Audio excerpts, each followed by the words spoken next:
Cool. Yep, just,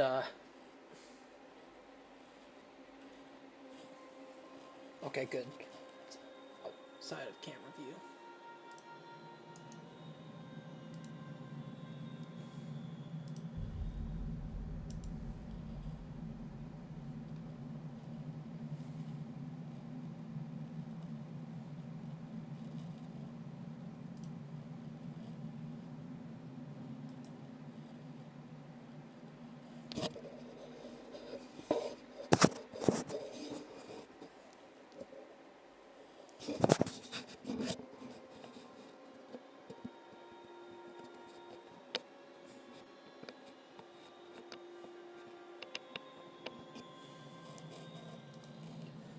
Okay, there we go.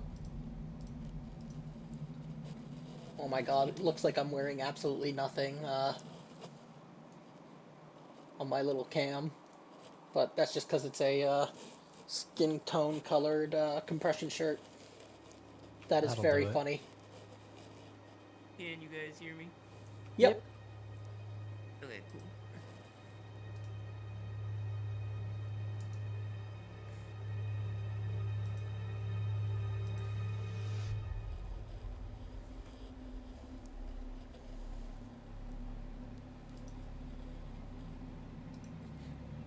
So why do I hear aliens music already? But Yeah. I already had the game up. I forgot. Well, at least you're not smelling burnt toast. That's good. Yeah. Guess that would mean I ruined my bread. Oh yeah, the little container of like the little drainage thing at the end of the tube where where it collects looks like a legitimately looks like a grenade. Okay. Like it's perfectly grenade shaped. And it just and even like the little thing that you like empty out of like reminds me of like a pin. Okay then. It's so funny. So if you don't mind me asking, like, what happened? Basically, it was just a surgery to get rid of like loose skin, shift my center of gravity more to where it's supposed to be to avoid like serious postural problems in the future. Because I lost a lot of weight, like very quickly, and my skin wasn't able to like kind of tighten back up on its own. Yep, I've seen that. That's crazy. Yeah, 120 pounds in like 2 years. So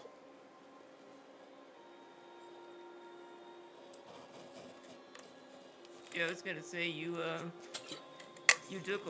look a lot more in shape than when you were doing the streams from the Paleo Lab a few years ago. oh yeah, yeah that was me. Not quite. That was pre-pandemic, like 40-pound weight gain, but I was still yeah. But once I started working out, it all kind of just shed right off. Crazy. And yeah, so if you really put your mind to it and you really just put in the work, it's possible. It's going to be harder depending on a lot of different factors, but like it's possible. You just got to be you got to be like you can't just go at it like you're kind of trying to plow through it. You got to be smart and like work kind of know that you're going to have limitations for yourself, and rather than like trying to brute force past them, try and figure out how you can work within them, because I guarantee you can. That's legit. Yeah, and I hate that toxic like diet culture thing of like, oh, if you have problems with like controlling your appetite, it's like a moral failing or whatever. Like, no, there's genuinely like a lot of hormonal problems and also just problems in general that people have with that. And And the whole brainwashing by the food industry. oh yeah, yeah, that's a huge part of it. And like a lot of this stuff that we're like we don't get to choose what we eat when we grow up, like when we're growing up, and that heavily influences like your body's natural like GLP production and all sorts of stuff like that. Not to mention healthy food is way more expensive. It is So very hard to be healthy in today's society. Yep, because fucking corn syrups and everything. But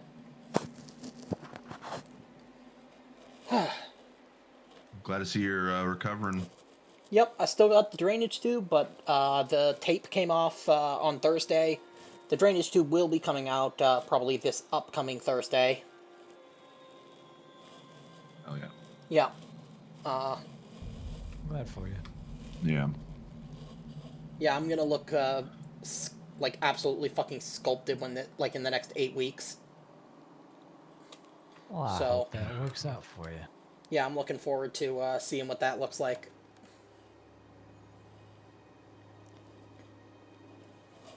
What was the surgery that you had, if you don't mind me asking? It was a abdominoplasty. Basically because I lost Okay. 120 pounds over the course of 2 years. My skin couldn't keep up in terms of like tightening, so Right. in order to avoid like needing a hip replacement at age 40, I got this to kind of shift my center of gravity right to where it's supposed to be above my hips. It's awesome. So yeah, yeah. Don't get me wrong. It's not a like light procedure. I mean, they literally are like it's Oh, a no. transverse cut all the way across your like your kind of waistline. Yeah, I didn't think it would be something that was, you know, very like least invasive. Like I figured that would be a pretty invasive surgery. Oh yeah, yeah. It is it's pretty much the least invasive you could get in the abdomen. But Right. the abdomen is like the biggest body cavity you have, so Right. yeah. Well. Funny thing is, they actually during the procedure they have to cut off your like the skin, or like you, they have to remove your belly button and then sew it back on. Oh my god. Yeah, at the end of yeah. So it's that is a fun fact I learned. Actually, That's from a crazy. philosophical perspective, why do they have to put it back? I mean, it's not a philosophical perspective, but still, you get what I mean. I mean, yeah, technically they don't have to. Like, you could probably tell them you don't want it back, but I'd imagine it's That's partially because they want to have, like, that's a pretty big patch of skin that they have to, like, cut around. Because it's basically because of the region where it is, they have to cut it out. And then, they sew it back on so you're not just missing this big, kind of like cookie-sized bit of skin in the middle of your abdomen. Okay, I can go Apple for that. over it. Yep, just put a little bit of synth skin or something. Little rubber. Okay, that works. If they actually have to cut sort of around it like that, that makes a little more sense. Yeah. My thought would just be like if they're... I don't know how the surgery works, and I'm not even going to try to... what's the term? Extrapolate. Yeah. Also, I do apologize if I sound weird. I'm sick again. Oh, I'm not as sick as I was last time. Well, that's good. I only just have sniffles, essentially, at the moment. Okay, well, that's good. Let me You know don't- if it gets too intense.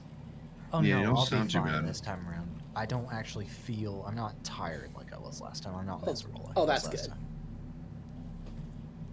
Sorry, Robo, you were saying something? I was just saying that he doesn't sound that bad.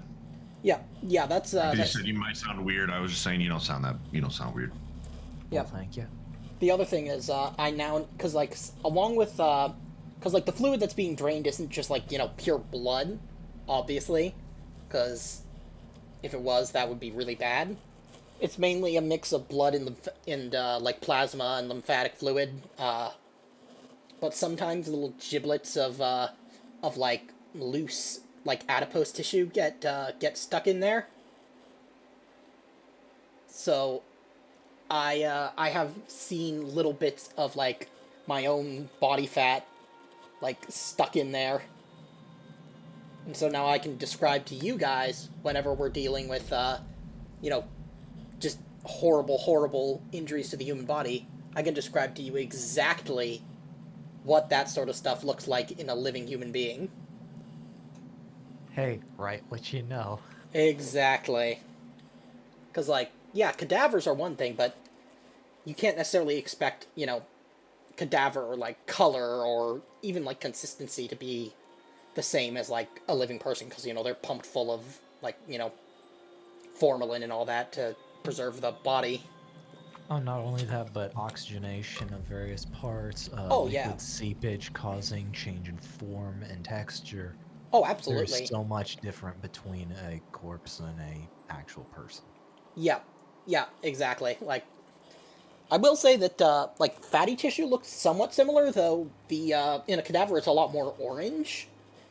It's a lot more yellow in a living person. That works.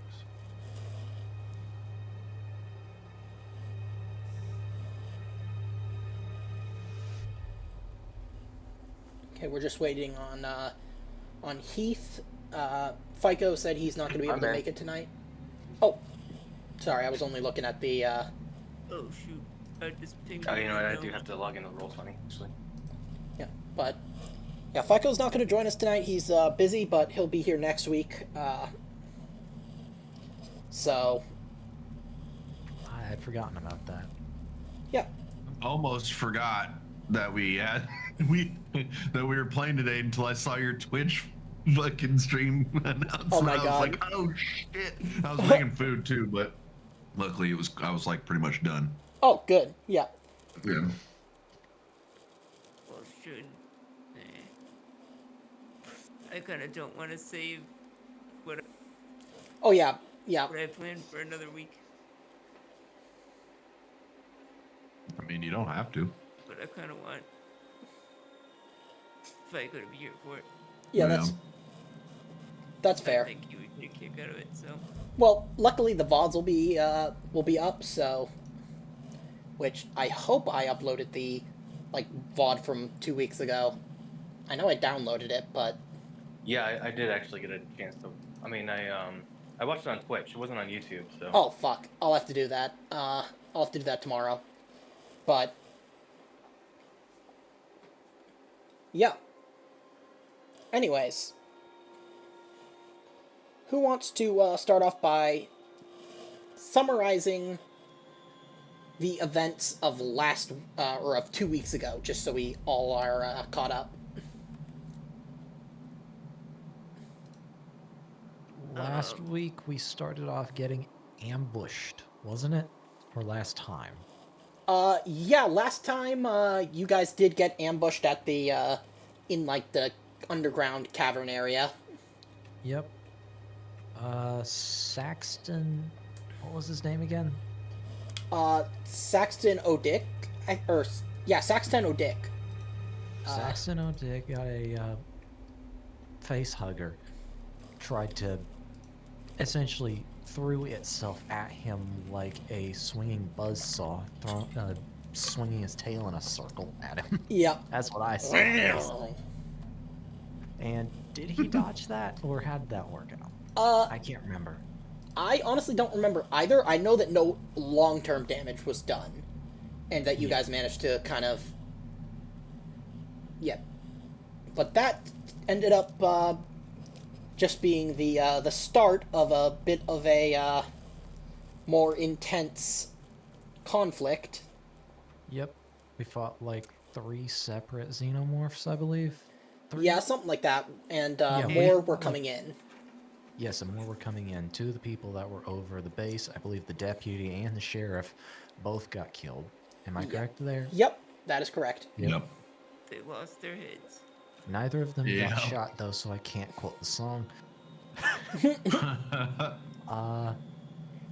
Originally, you had planned for us to finish up the session for that, or not session, the whole storyline for that, but we were incompetent. And I say incompetent.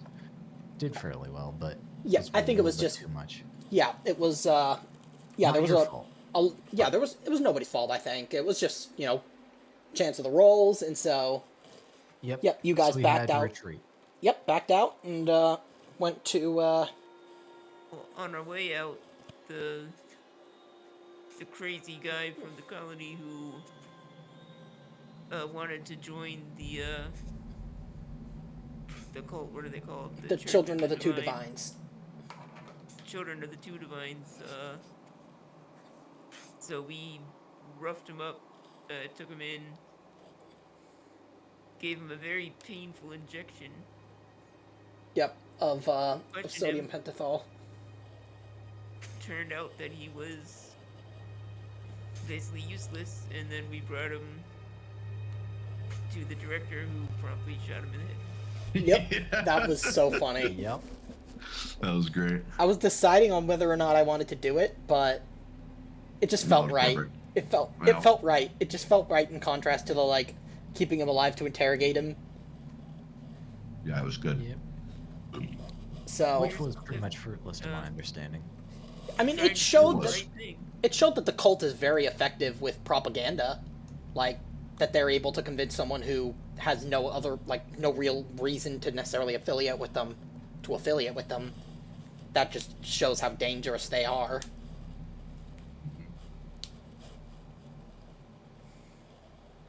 Yep. That's what happens when So- you let max charisma builds get away with too much. Yep. Charisma is not mind control, unless it literally is. Yeah, that's true.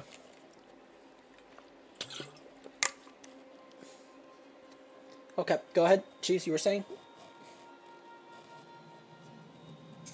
The director there told us that they had devised some new weapons that might be able to Oh, that's right. help us deal with the infestation in the caves. Yep. And So they were, I guess, some kind of acid penetrator bullets or something like that. yeah. Yeah, it was like yeah, like they had basically they coated you they were able to coat some of your bullets in what basically was concentrated Drano. Mm-hmm. So that would do And they extra. gave us some fancy bombs that would neutralize the caves without destroying the infrastructure Yep. below Well. the colony. And it was a close call. You guys lost one of your crew members, Hamida Amir, the Royal Marine. Yep, she lost her head too. Yep, she. Yep. Yep. And And we fought a big xenomorph of some kind. yeah, it was a warrior, I believe. Yeah, it was a warrior. Okay, so not even really that big, technically. Well, I mean, big by. I mean, you guys caught a glimpse of an even bigger one at the temple, but like this was among the bigger ones that you've seen.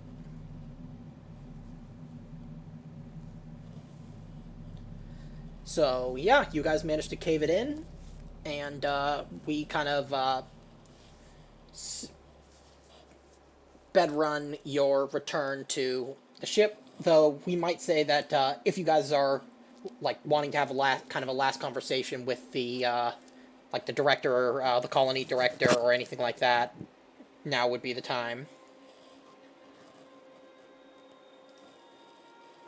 I would say before liftoff, given the vents and such, I think Victor would be reasonable in asking, are we absolutely sure none of them got onto the ship? You guys can do. You guys can move through the ship and do a sweep, like with the motion scanner, with motion tracker.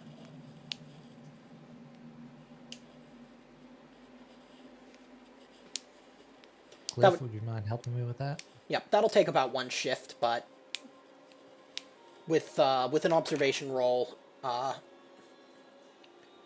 with assistance, so observation +1, you'll determine whether or not there's. Alright. I guess. Should I do that or should I? Either one of you can. You're the one actually holding it, so. Yeah, true. And you technically have the higher, whatever it be. Observation. Yes. Do you want to push that? Off to a great start. Look at all that stress. Night's gonna be a good one. Yep. Can I go down to 1 stress and then do it since? Yes. Yeah. Because Yeah. Not that it helps anything, but.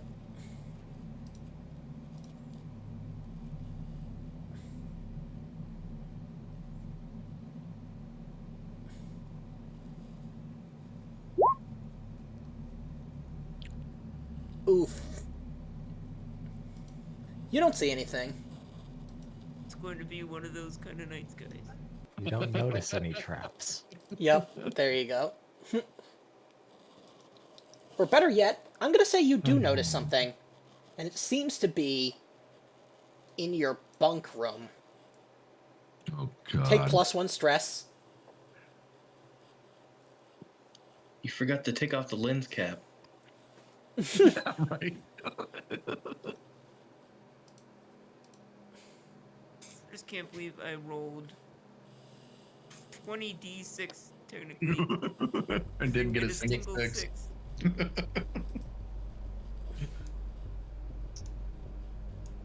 Welcome to True Statistics. Yeah. I guess in that case we should be making our way down there. Well, I say that since Making our shift. way downtown. Walking fast, faces passing, we're homebound. Da-na-na-na-na-na-na. And I'd say this before I this want exact you. point, we probably Man, wouldn't be helping them out a little bit. The I'm trying to- local colony. I'm trying to think Just what tying that up loose ends. what that reference is, where somebody says that's impossible, and then later something else happens. They're like, that's highly improbable. Yeah, what is that from? That is a good question. I can't remember. Reminds me of... There is a quote in Futurama about getting an imagination. I think so. Yeah. You know the one, you just have to tell yourself that the impossible is merely preposterous.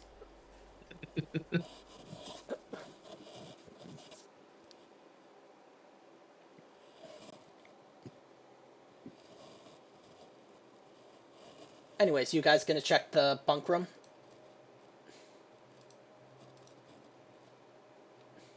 Say sure. Okay. And I do apologize for talking over you. No, it's okay. Let's see.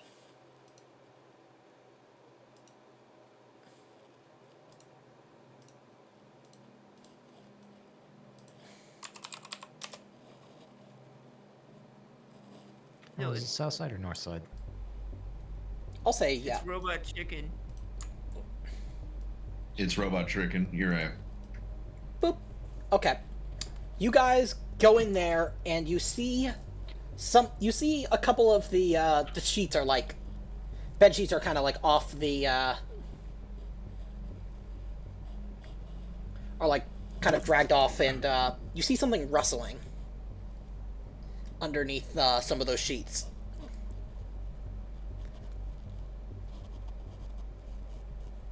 Hold up, you said wrestling under the sheets. Wrestling. Rustling. Uh, Something's rustling. and Rather it's than walking over there, Cliff I'd say and just Mo. bang on the wall a bit. Or recommend.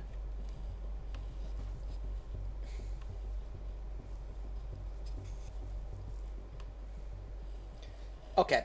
You do that, the rustling stops.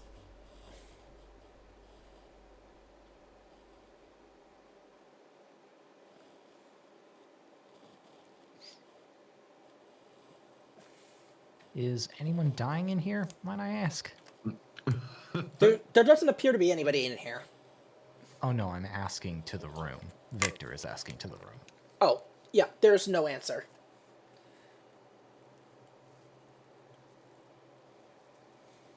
Unga takes the sheet that was rustling and pulls it off the bed. You pull the sheet off, and to your shock, you see something small, like, skitter across the room. Make me an observation roll. Okay. Is it dark in this room? Did one of you guys turn on the lights? Probably not. I'm next to the door. If there's a light switch here, I can turn them on. So, Tarzan, you see a small rodent-like creature about the size of your hand. The rest of you guys recognize this as a gerbil.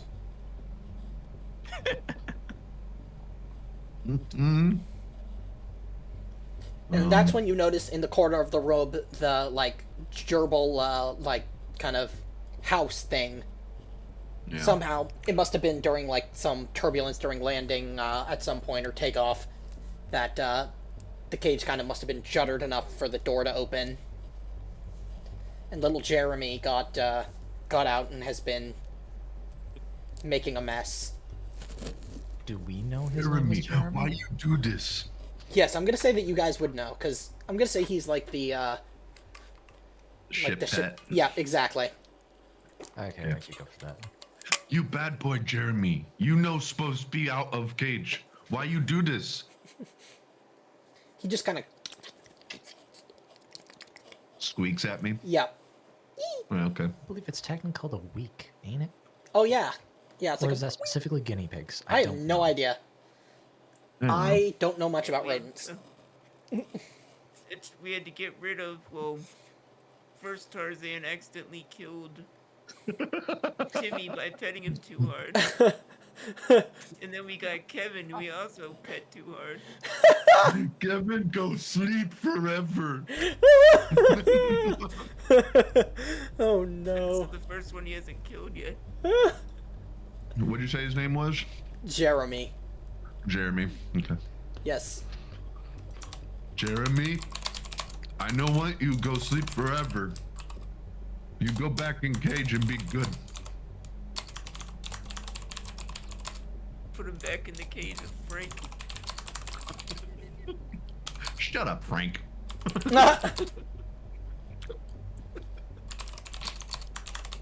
Hey, you guys are back.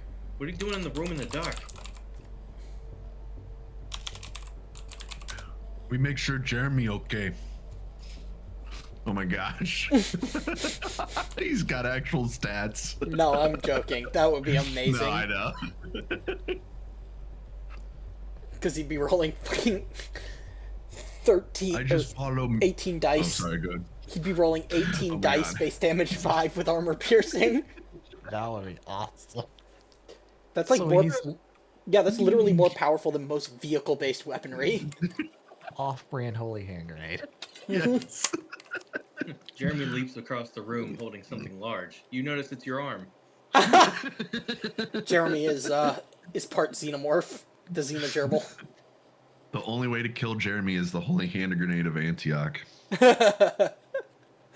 Well, now I have just made a small gerbil cannon. So, yeah. And if he was just making small noises without alarm, it is a chut, cluck, or click. Oh, thank you. A Okay. weak is a loud, long squeal.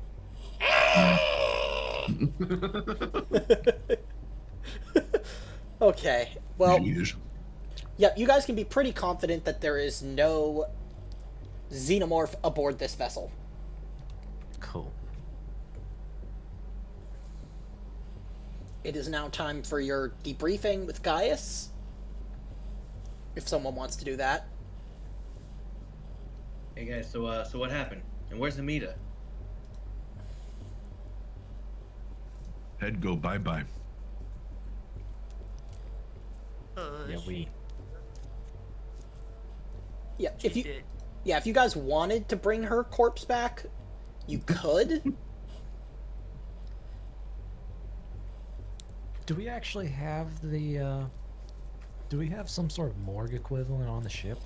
I mean, I would say that the infirmary might have like something that could at least be used for that purpose, considering And I'd you know say for accidents happen. records reasons, probably for the best. Yep, and I will. Forensics as well. Let's see. Did I already? Did I? I guess I did. Let me unarchive the character sheet. You know, to keep her in cold storage. Yep. Or did I not? Where did it go?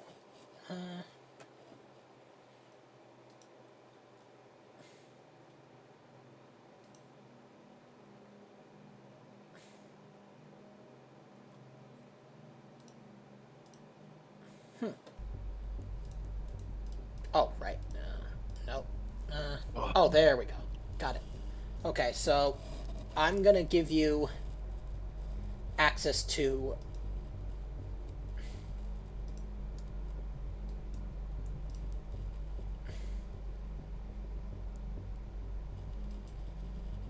her character sheet so that you guys can see the inventory.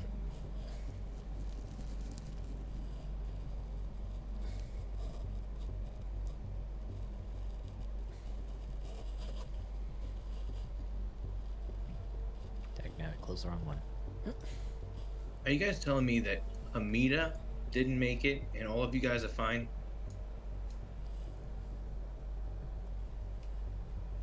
What you saying? You say I know some be able to survive? Listen, no, nothing against you guys, but I mean, come on. She's a Marine. You should have seen what we were up against. Well, I mean, he's kind of got a point. I mean, I'm still here. I'm a glorified desk clerk. I'm only carrying a gun because we're kind of short on people. Because they all kind of keep dying. Marine, regular person, me, no matter. If you have survival instinct, you have survival instinct. If you don't, you die. Yeah, I get what you're saying, Unga. I mean, she did kind of have NPC energy, didn't she? Let's also have something to do with it. I know in this year that's old slang, but Took me a sec to get the joke. Oh, fuck. Yeah, Yeah, that so- was good. Yeah, I guess As you guys it was bring, bad luck. yep, as you guys bring the body to the infirmary, Lakota sees her and stifles a laugh and just says, "I guess she got ahead of herself, huh?" And then she spits. geez, hide your venom a little better. Yeah, Free World Empire scum. New Albion Protectorate forever. Boss, I don't care about our boss. If she wasn't there, we'd probably have lost someone else. Tell you what, you can come on the next mission, huh? Take a place. Maybe. And she's just gonna kind of snicker to herself as she goes back to her bunk.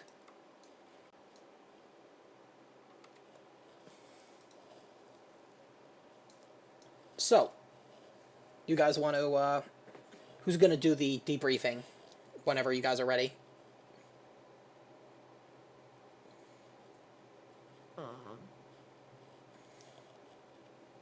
Well, Marty wasn't there for the end of it, so.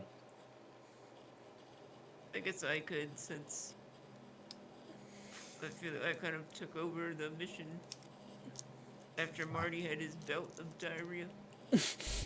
Yep. Space Yeah. diarrhea. Yeah, the worst kind, space diarrhea. I'll second that because you seem to actually remember the session a little bit better than I do. Yep. So, yep, you head to the briefing room.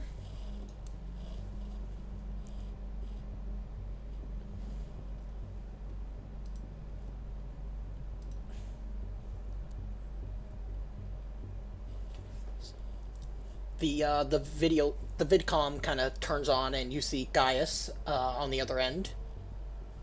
Solovetsky Island. I understand that you have done an outreach mission on Plot Outpost. Tell me, what's happened? Tell me the rundown. How's the colony looking? What's the situation for resettlement and colonization? Well, other than the situation we had to resolve, I'd say the colony's actually in pretty good shape overall. And what situation do you refer to? Well, it turns out they were having an infestation of these creatures, the same ones we found on multiple other colonies.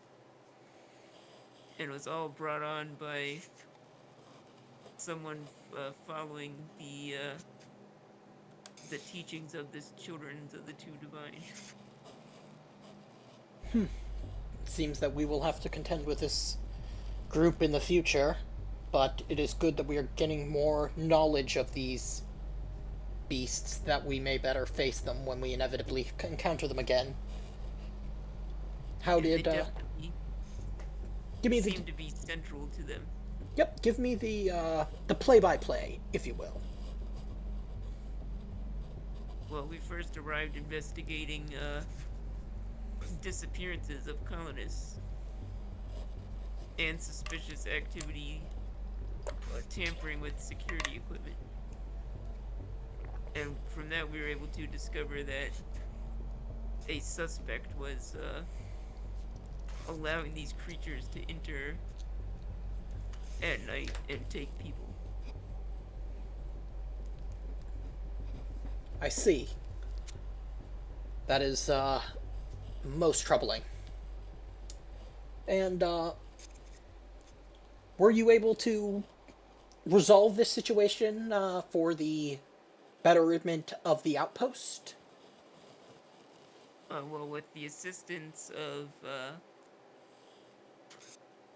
scientists on the colony, we were able to track down the hive under the colony and destroy most of it.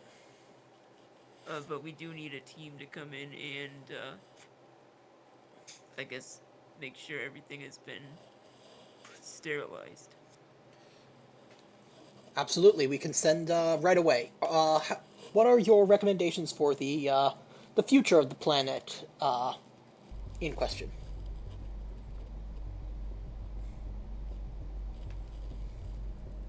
Recommendations. I don't know, let them keep producing algae, I guess. Oh, so they've been continuing their, as their record originally indicated, research outpost. So they've been continuing to do their research on the microflora. That is most helpful indeed. We will ensure that our people talk to their people, and I am sure that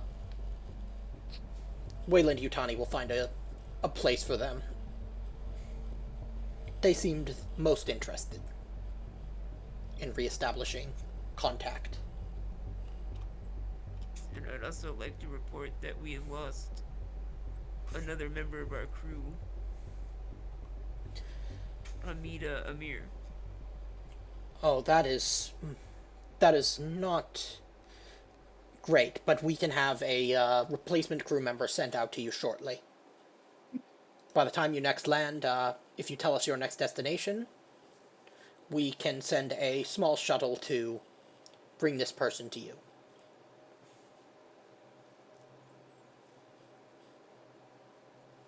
Very well.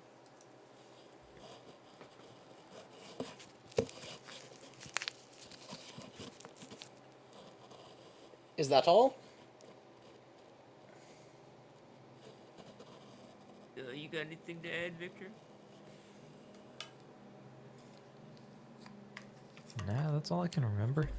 Y'all are aware that, what was Figo's previous character's name? It was Amos. Y'all are aware Amos is dead as well, right? No, this is news to us. What happened? Was it? Oh yeah, I forgot we didn't tell them yet.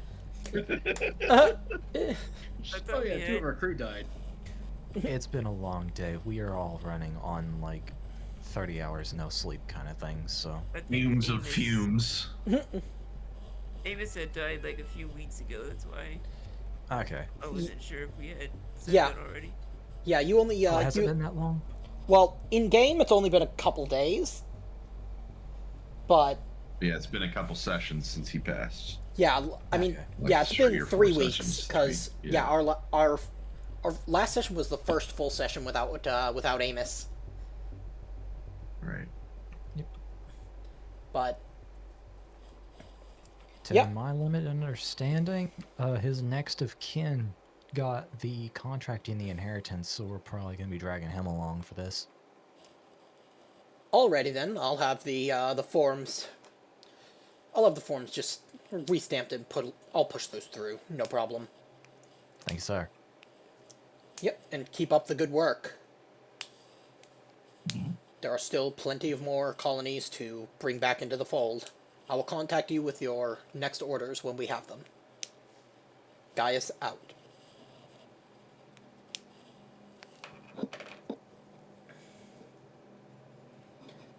And that's actually another private ping comes up specifically for you. Cliff.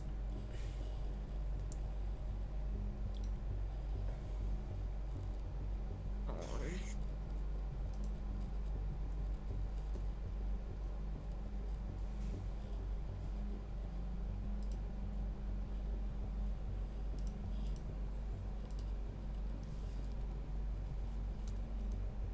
So, you're gonna check it? Yeah. Yeah, I guess I'll go forward with what I had planned. Okay. Yep. It's Governor Kolwa Abantu. Cliff, I understand you have past experience in wildlife management. Yes? Yes, sir. Well, the colony that you established on Ligma, the research colony, sponsored by Bofidis Nuts and Wayland Yutani, has recently run into a problem with BWs. I understand that you have experience with this type of creature, yes? Oh, yes, I do. Big, bouncing, beautiful women. Hell yeah. Well, we would like you to head there immediately and see if you can resolve the issues that the colonists are having. And we will... I'm sure we can find someone to take you back when you are done and return you to the Solovetsky Island. But we will need your ship to drop you off. So, those are your current orders. You can relay them to the rest of the crew. You do not need to tell them what exactly your mission is, but you may it's not confidential. So, do with that what you will. Do the UNISC proud, Cliff Torres. He gives you a little salute. I'll try my best. And that the video link kind of cuts off.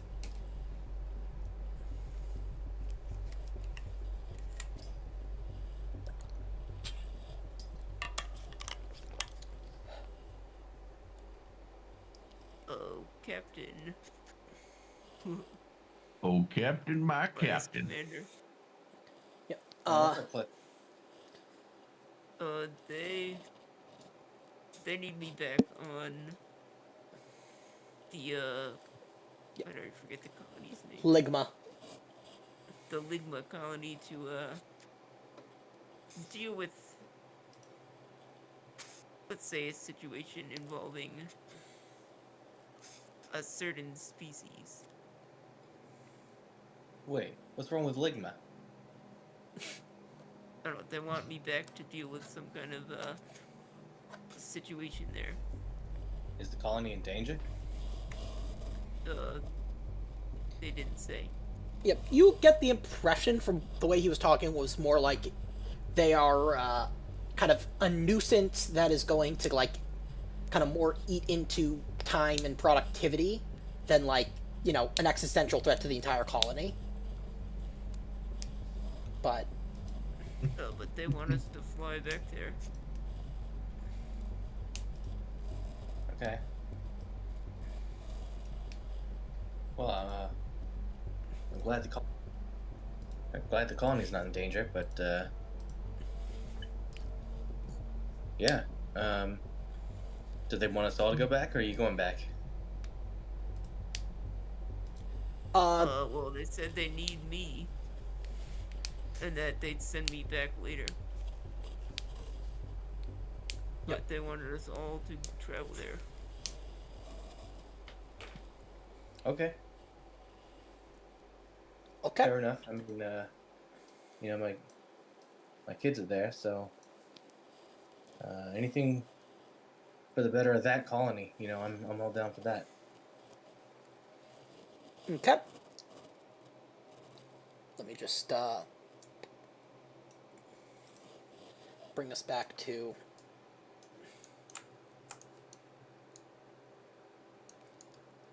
Okay, you're at Plot Outpost now. KOI 2472. That is 28. So that'll be 4 weeks. A 4-week journey. So you guys will get a total of 1 week's salary. And then 28 plus, you guys have been here for 3 days. So that's 31 days total. I'm just keeping track for the Solovetsky Island log. In terms of pay, what's the week in decimal? The week, for like, oh, you mean the 3 days? I'd round it up Actually, to yeah, like I one should half, probably- Okay, so one just for half. simplicity's sake.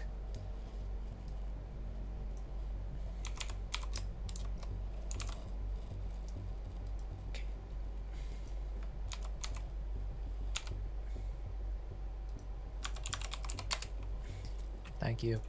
Yeah, no problem. Okay. Let's see. Day 14.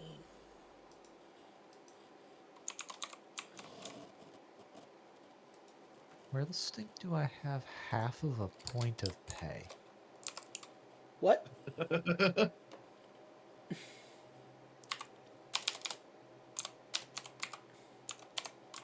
Oh, because I'm not doing the sums correctly. Sorry. No worries. I'm just putting the calendar in.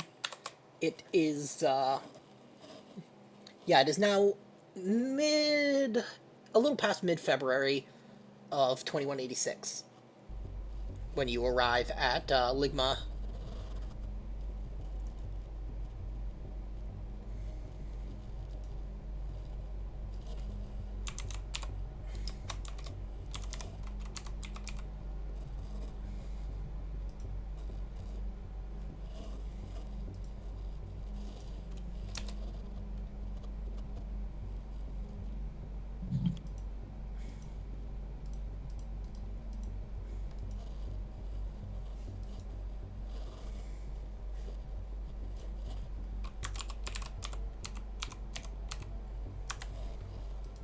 There we go.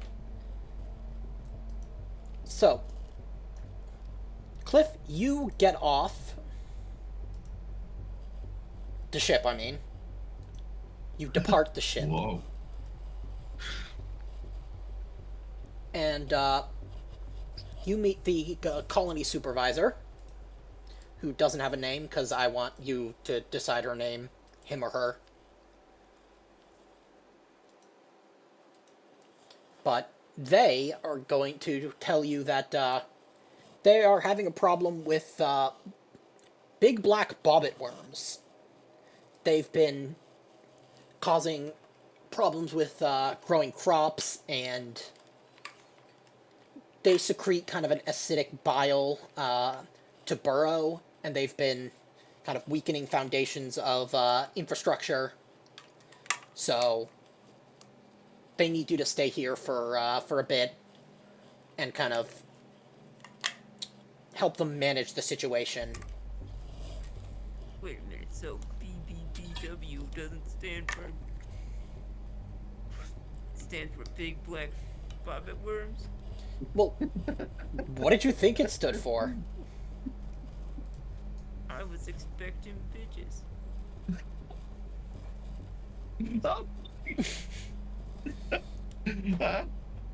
This is not what I signed up for.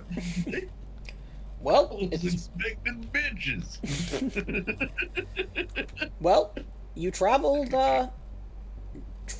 nearly 3 parsecs, so I'm gonna guess that they're not gonna want you to skimp out on this. So, get your get yourself ready. God damn it. I'll get the wire and rods. Somebody get me some chain link fence. Okay, so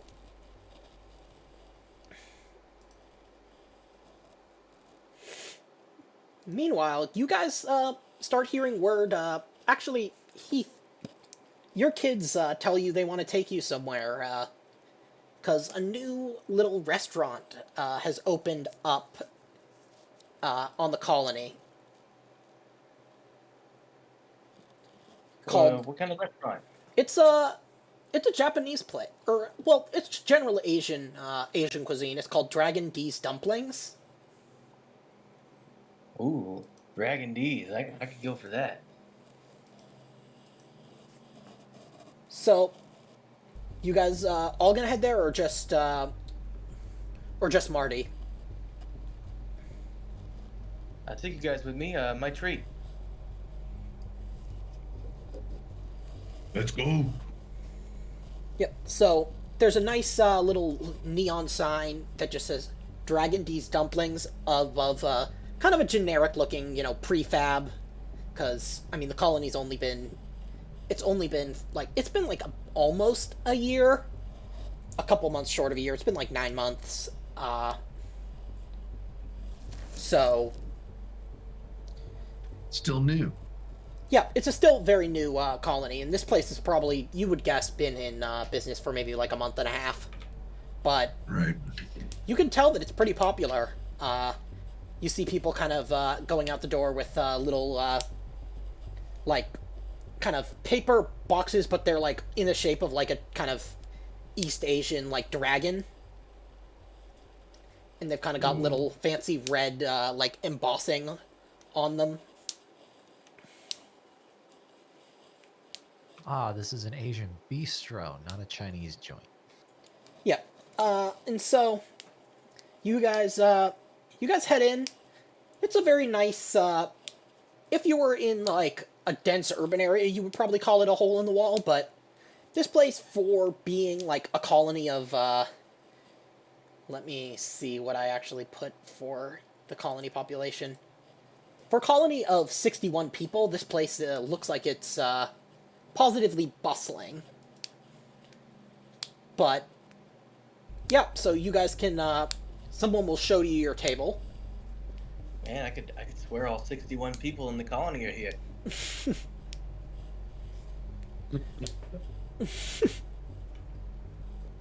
You just hear a bloop, and then you hear a number go up to 62. As you hear wee, wee. Oh my god. That would be very funny. It's too bad there weren't 68 people in the colony. There will be soon.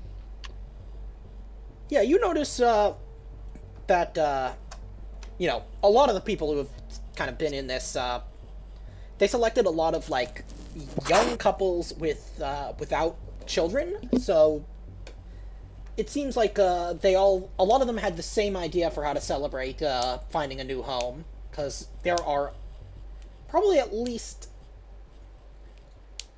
1.5 dozen pregnant women that you've seen around the colony. Fucking. Yeah. Yeah, be careful what you eat here. Looks like it. I'm glad none of us are women.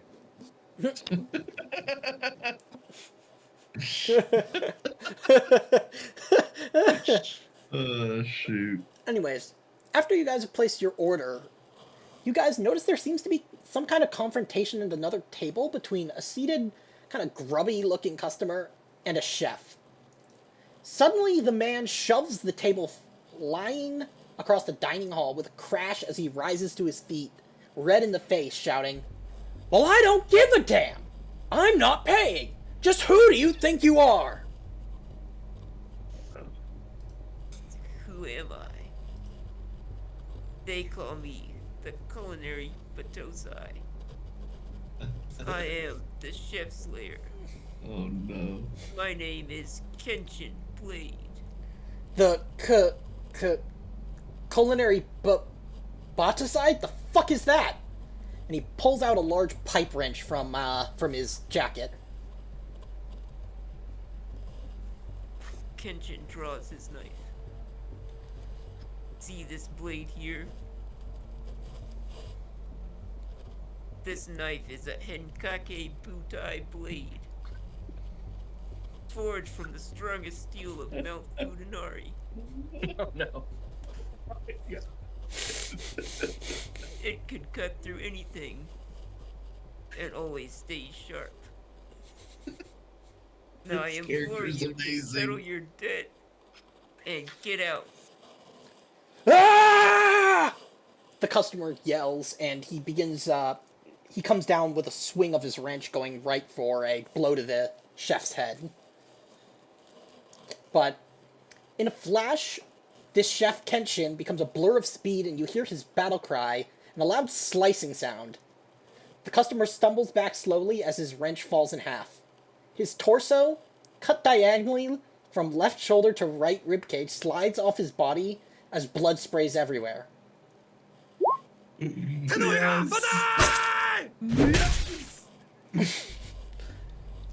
Kenshin just has this look of absolute disbelief on his face, and you see the color just drain. Oh fuck. Jesus Christ, I killed him. Holy fuck, I gotta go. Shit, hey, you guys over there. You guys need a chef? We gotta get out of here right now. Look, Yes. if you can wield a knife like that, I don't care what you do. Come on with us. I'm guessing one of you guys stays along to wait for the dumplings. You get the order. Yeah, I'm gonna get order, but my jaw on floor. And see if they got any tea bags. Yep, your kids just grab them from somebody else's table that they're not using while they're not looking, and they're all just like staring at the bisected body. Cut in half body, yeah. Yep. Very impressive. Yep. And so you guys you guys head back to the ship. And Marty, your kids turn to you and say, "Is that man dead?" Well, maybe, you know, modern medicine, who knows? They do a lot. Work miracles. You take nap. You know, you just, it's just a lesson to you kids, you know? Don't ever let yourselves fall apart. Oh, I get it. Don't It's- run out on Bill. Yeah, pay for your food. And don't lose your head. Make me an observation roll.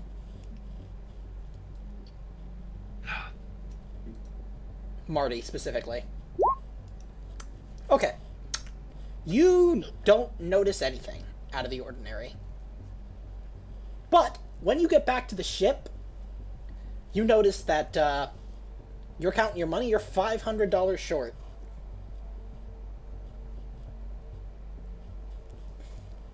Yeah, I thought I brought more cash with me. Well, $500 less than you originally had when you went down.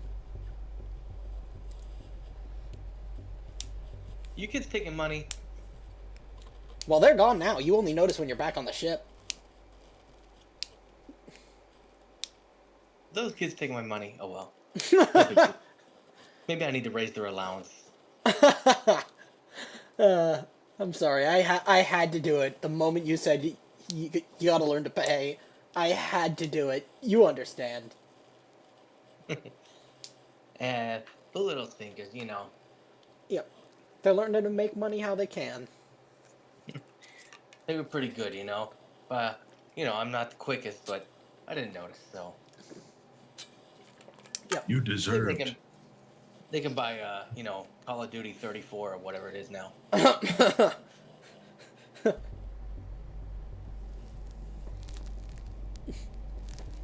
Call of Duty, but it's just you play as a Wayland Yutani rep. It's to prepare you for adult life, where you just are a no matter who you work for, you somehow indirectly work for Wayland Yutani. Oh, so it's just America's Army again. Yep. Call of Duty Ancient Warfare, but it's actually just a reboot of Modern Warfare. Yep. Correct. Exactly. Archaic Warfare. It's just the 10th reboot. Yep. It's called Call of Duty. Wow, the M4 is my favorite historical gun.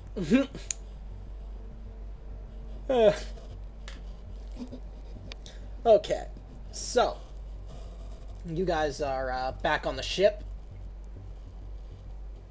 and you guys have a chance. You guys also note that there is somebody new aboard the ship. A young-looking woman who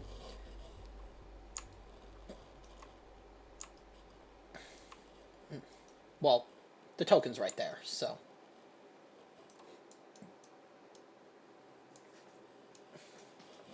This one? Yeah. Who Hey, you, lady? yeah, what he said. Name's Lieutenant Iardi Fuyoko Lestrange. I'm the one that was sent by Gaius to fill in the shoes of Miss Amir. She will be greatly missed. She was a good Marine and a good friend. And I'm sorry to see that she passed. Well, Glad to have you I aboard. can't say that because Cliff's not here anymore. Well, So, yeah, that was a Yardy, the Loco Strange or something. Sorry. You got a long name. well, you can just call her. You can call me Lieutenant Aarki Lestrange, either one. Alright, well, pleased to meet you. I call you lady. Lakota comes from back and is like, another Three World Empire goon. That's an old lady. As she kind of just passes by.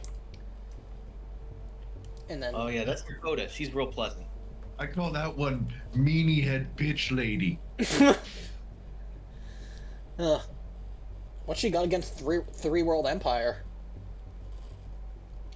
I don't know, but judging how she talked about the last Three World Empire person we had on board, she's not going to warm up to you anytime soon. Oh, I'm not worried. She, oh, I think I get it. Oh, fucking. She drops the C word. Probably fucking traitor. Backing up the New Albion Protectorate. Scum. Ugh. If we weren't on the Great Mother mission, I'd already have her staring down the barrel of my fucking sniper rifle. You actually notice that she's armed to the fucking teeth. He's kidded the fuck out. Yeah, she not only has her RMC body armor, she also has two sniper rifles, an M42A3 scope rifle, an L33 Pike sniper rifle, a Wayland LEM storm rifle, a T95 combat pistol, and a combat knife.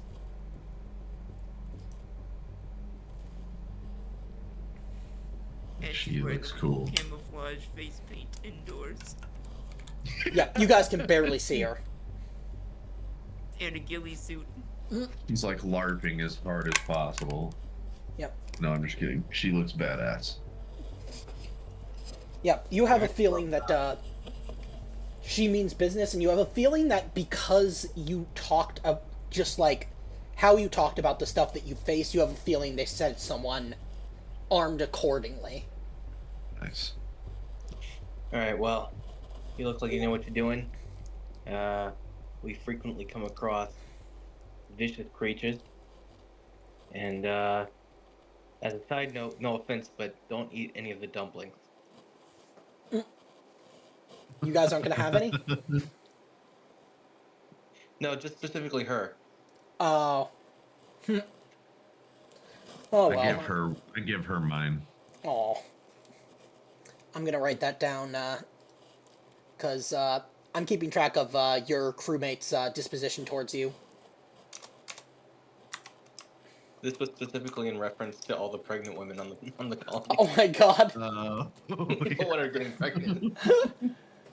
Yeah, you notice that they all have, like, fucking ridiculous amounts of fertility-inducing hormones. Oh no. I take mine back. Oh. Never mind. I was gonna give her +1 disposition towards you, but... Okay, I give it back to her. Okay. Yeah, I'm just like it was all just for the joke about the pregnant. the women. pregnancy thing, yeah. Yeah, that was a good no, joke. I give Okay. her one for sure. Yep, so I'm gonna say +1 disposition. I just say, you look really neat. A lot of bang, bang, bang, shooty shoot here, and she's like taller than me. I feel like. Yeah, Like, she's like 6'4". Yeah, I hold the dumpling up to her. She's like, well, thank you. You're the, Me, you're the me feral unga, one. me Oh. unga bunga. They used to call me Tarzan, but that not my name. Not Tarzan. Well, you look like a tough one. You would have done well in the Marines, son. I pull out the Xeno tail combat knife that I made, and I show her. She looks I at make this. She I look- kill and make this. Now that's a nasty looking blade. I'm impressed.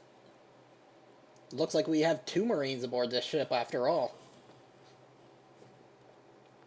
What kind of crew did I just join? What's this? You Yep. keep a savage man on board?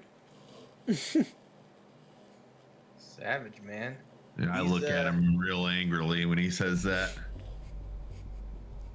He's savage in every good definition of the word. He's Macho Man Unga Savage. Yeah. Oh yeah! Ooh, yeah. You said Look you at, the, fought. look at the way he sweats profusely, even when it's cold. Yeah, he's always just like kind of got a sheen to his skin. That was, I'm pretty sure, due to the high amounts of cocaine and steroid use. Yeah, definitely. That'll do it. Though, Oh Yeah. my god. Well, Good make sure he old- wash his hands. she's gonna give you that classic like Predator, like Arnold and Jesse handshake. Oh hell yeah! I'm actually gonna have You you guys. son of a bitch. Yeah. Why don't we roll close combat just to see how the handshake plays out? Fuck yeah. No bonuses, just flat. One success. Congratulations, you keep your arm. Yeah, you keep your arm, but she actually outgrips you. Like she's able to. I mean, not surprised, but Unga is surprised. Oh, you're so strong. Damn right, son. You know we should work out together. Might be able to give you some like pointers. that. Yes. So Will you marry me? I'm just kidding. He doesn't actually say that. that would be very funny. That would be very funny. Look, But you guys can be friendly, but no fraternizing, you know, if you know what I mean. Sorry. Engine's gonna come up and whisper, give her the dumplings. They put something in the water down the colony.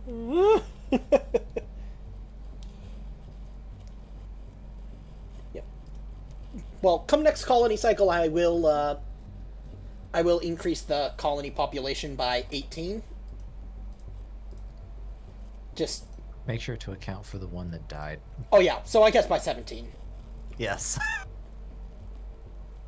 So I'm just gonna write that down, just so I don't forget. It's my secret bang bang shrimp sauce. Oh my god. Okay, so let's see.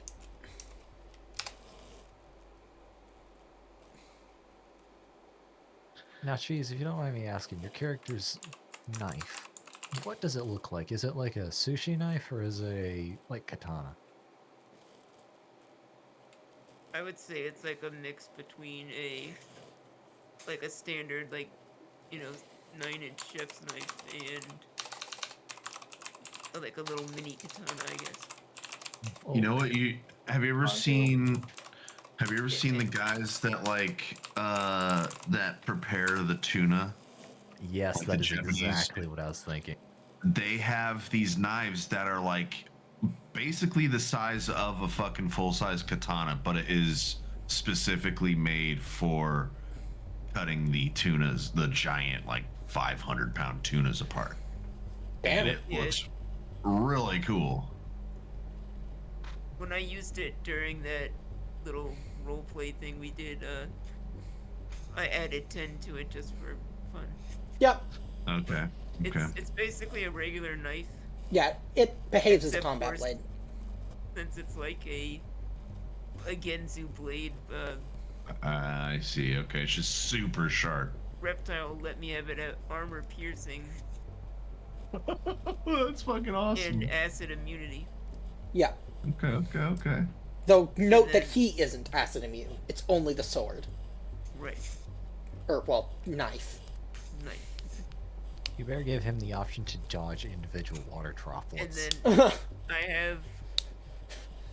I also am carrying a red copper pan on me. And if Red I, copper! Hilarious. in the right situation, I can pull it out and it makes an armor roll. And if I succeed, I block all damage Yeah, dealt so- for that attack, but the pan gets destroyed. Yeah, it's a one-use, it's like, yeah, it's one use only. If it doesn't work, it doesn't disappear, but...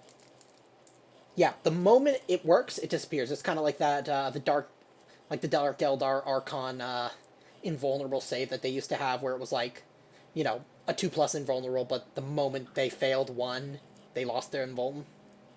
My question is can you make dump cakes with it? Oh, Can't- dump cakes, dumplings, Yep. He makes those deep, dark sticky dumps. buns. Yes. Yeah, deep dark dumps. And dank chicken nuggies. Yep. Take chicken nuggies. Whoa! What? Now, Kenshin, you said your knife was forged in Mount Futanari. Did you go there yourself? My ancestors did. It's been in the family for generations. Fascinating. 700 years.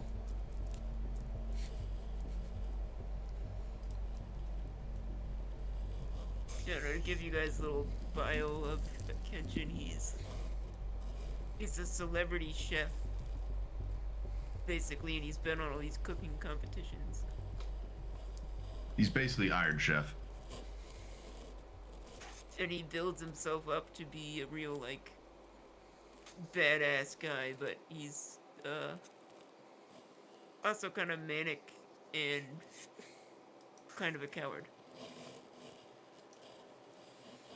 Well, So- that's an interesting set of, Yeah. not criteria, I mean, if you didn't really personalities. figure that out after he reacted how he killed the guy. Yep. I could go for that. Yep, he's gonna go through a hero to coward's hero journey. Yeah. And flop between the two. That's fine. That's so funny.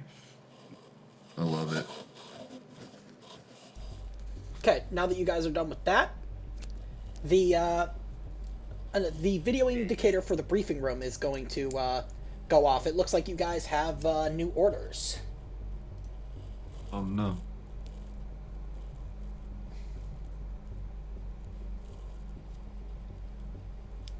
Time to go to work. We can I already did it though, but I figured since we traveled for 4 weeks, we could reset our health and stress and stuff. Oh yeah, health, stress, and this is also an opportunity if you guys have XP that you want to spend. This would be the time to do so. You have to wait till the experience points are full to spend them, or like I've No, got 5, no. I can Yeah. spend them? Yeah, you can spend them as long as you have like downtime, like at least like a day to like, for example, if you were doing, Oh, if you were like improving ranged or close combat, you have to spend a day like, training. And then, right. Okay. yeah, and then We technically could have done that during the 4-week journey to not during the pick 4-week up. journey because you were in cryo, and if you're not in cryo during FTL, you have to roll for Oh, hypersleep, or what is it?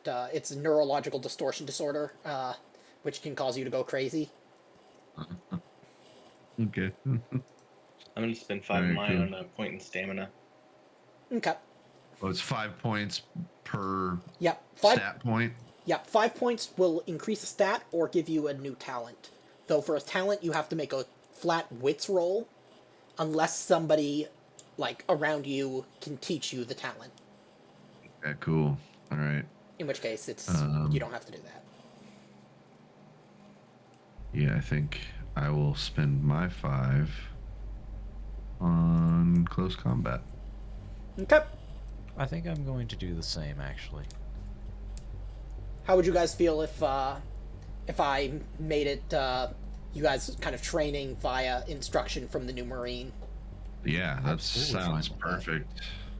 I was gonna even, like role play, like walking up to her and like looking up and be like, "Will you make me stronger?"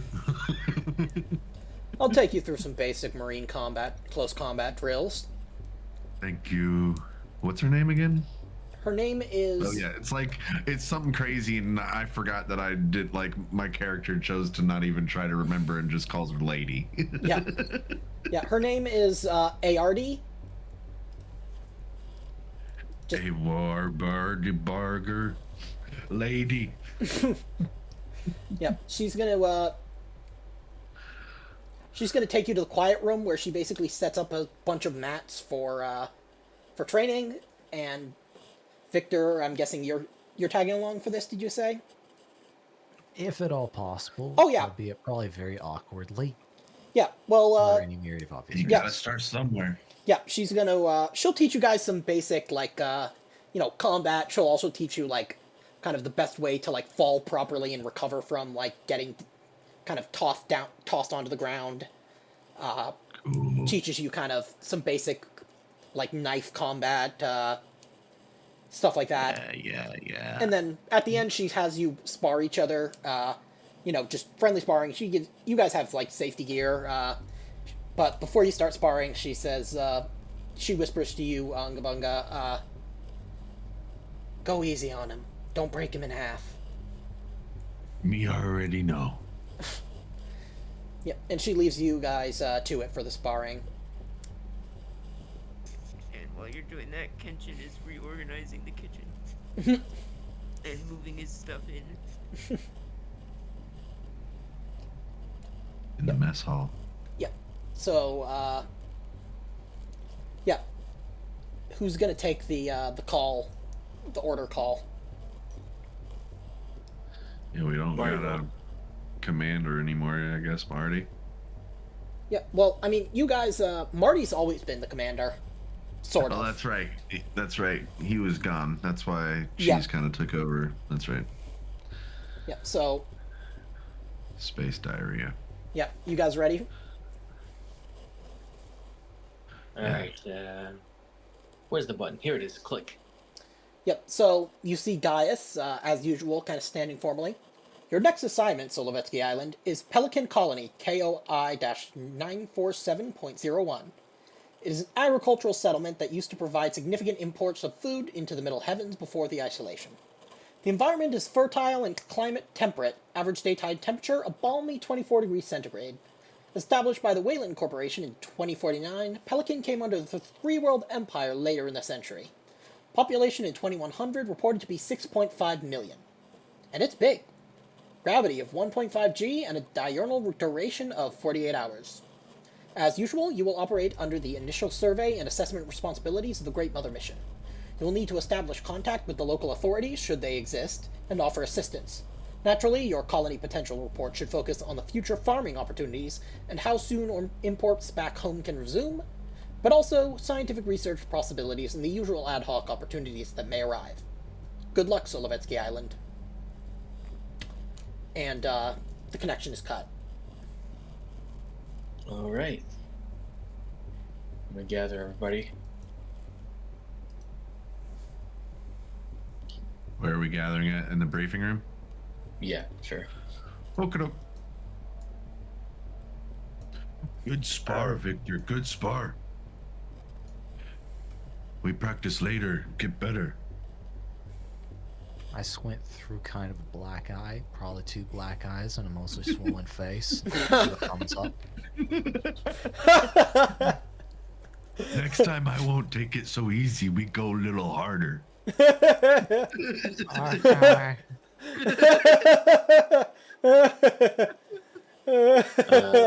Do we need to invest in some headgear for you guys? He was wearing headgear. That's great. I fucking love it. All right. Well, anyway, Up to so a bag of peas, Victor. Okay. Ken, I don't think we've really explained what we do here, but I mean, he would we know. are- He would know because he was one of the colonists frozen aboard the Iania. So Okay. yeah, All like, right. but like you can tell him some. Like he would still know. He would know most of like kind of the general idea, but he might not know the specifics of like how like the kind of expeditions go, since he's never been on one. All right, Kenshin. I don't know if you know what we do here, but we're going around to former colonies and trying to figure out if they're still operational, if they're still people, if we can reconnect them to the Great Mother mission. So we've got our latest assignment. It's a big agra world. Before the disconnect, it was 6.5 million people strong. It's a big place. Hopefully it's still working and we can reconnect it. It'll be a big bonus for us if we can get all that fertile land to use.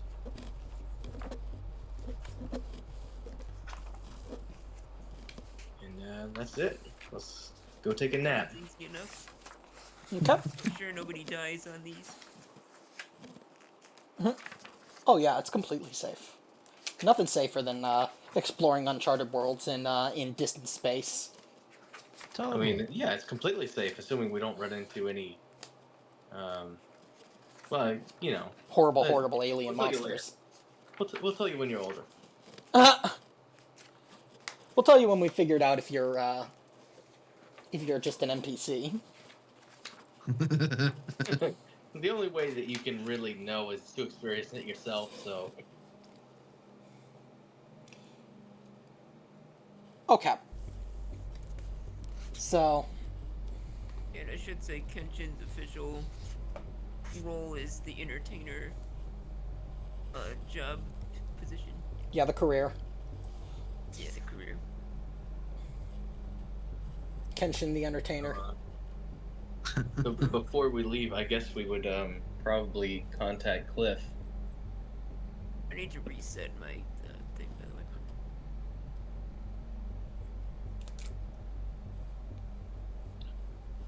So we would contact Cliff and let him know that we got new orders. Find out if he's coming back or if he's staying on the colony. He appears to be a bit busy, but you assume that he will contact you when he is ready to rejoin. Me think he balls deep in BBBW.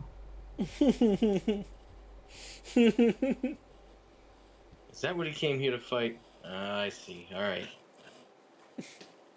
All of a sudden, there's 20 new pregnancies. He's starting another branch of the Sagandis tribe, isn't he?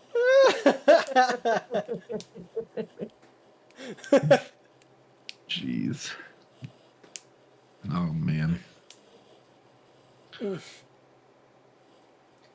Okay. So, let's... I'm just gonna bring us back here to... because you guys went back up here. Now let me remind myself where Pelican Colony. Oh, there it is. Okay, let me just measure. Okay, good. God, my mouse is acting up. Let's see. I don't think we ever came up with a salary for. Oh yeah. Fidge. Just keep track of how many weeks, and I'll draft up. Okay, 3 parsecs, so it's going to be a 30-day journey. And I'll say you guys were here for less than a day. So effectively, it's just been 30 days. Let me just go to Solovetsky Island. So 30 days. 30 days. That'll put us at day 455. So that is... And then, is 2186 a leap year? 2100 is. So I don't... No, it's not a leap year. It's only 2084 and 2088. So... Or 2184 and 2188. So, let's see. That is 11... Okay, so it's March 19th, 2186.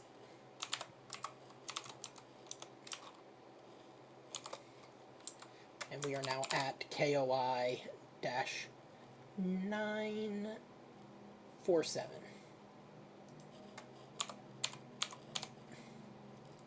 There we go.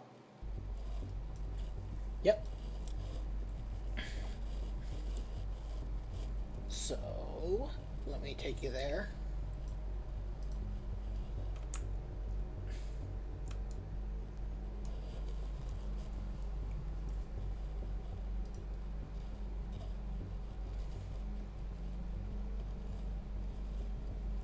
You guys, there's a beeping coming from the, kind of like chimes coming from the, coming over the intercom as you guys wake up.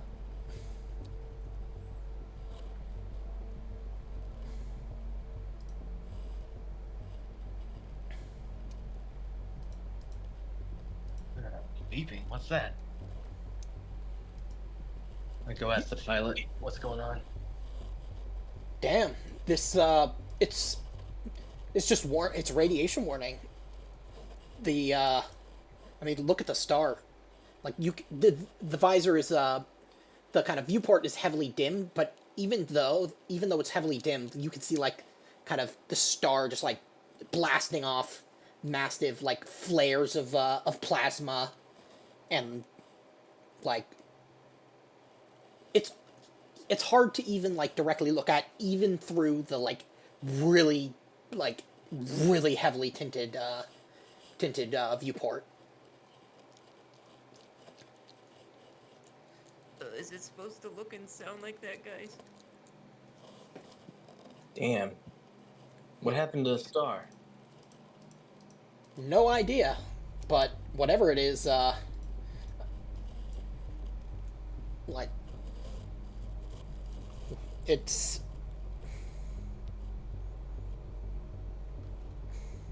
Well, let's scan the surface and see if radiation is getting through its atmosphere.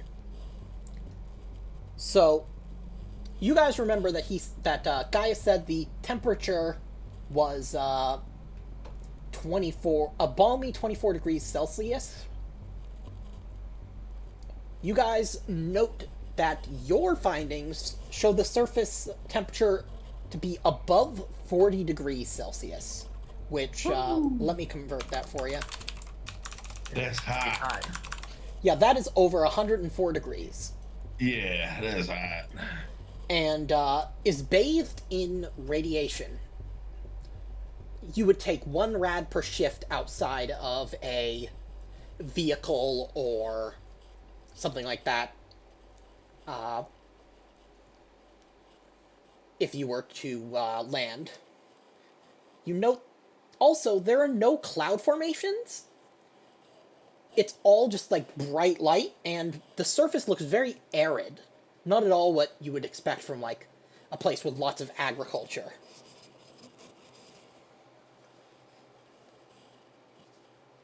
There's Can also... we scan some atmosphere from up here? Oh, yeah, yeah. So, the atmosphere appears breathable, but it just seems like something really, really messed with this planet. Like, for it to be this scale, it had to have been something kind of natural, like, probably related with the changes to the star. I was about to say, mayhaps a star going rogue? Yeah, yeah, that's kind of what it looks like. And yeah, you also don't see any signs of life. Does the ship have good enough shielding? Yes, yeah, you're safe on the ship and, like, inside a vehicle. But if you were to just, like, walk out on the surface, you're going to be taking one... Be irradiated. Yeah, yeah. It's not, like, super, super strong. Like, it's classified as weak radiation under the rules, so you would take 1 rad every shift.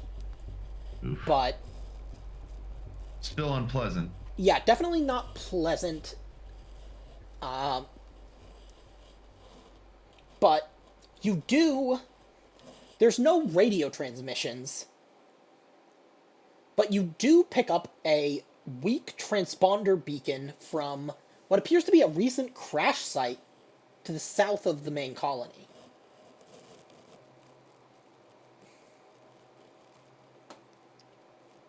Well, so much for our fresh produce. Yep, do you guys want to make the approach? Alright, let's fly low in the shuttle, see what we can see at this beacon. It looks like a baked potato planet. We don't want to be out in that radiation if we don't have to. So, as you start your approach, you start receiving an automatic beacon signaling you to land at the spaceport.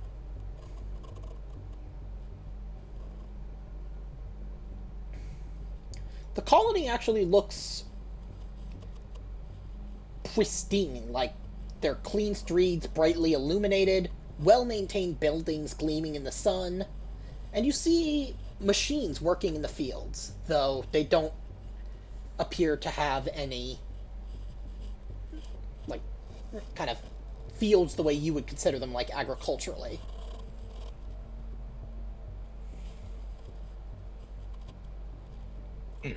Maybe there are people still here. Are you guys going to try and land at the spaceport, or are you going to try and land somewhere else?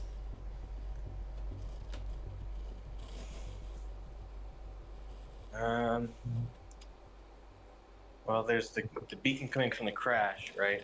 Yeah. I'd like to investigate the crash first, maybe. As you start diverting from the official landing, you get... First, you get a message. You are diverting from your allocated course. Please resume your course for the safety of all traffic. And as you continue, another message. You are not on your allotted course. Do you require assistance? And Are these like automated messages, or is there like a person? They are automated, but they appear to be increasing in urgency.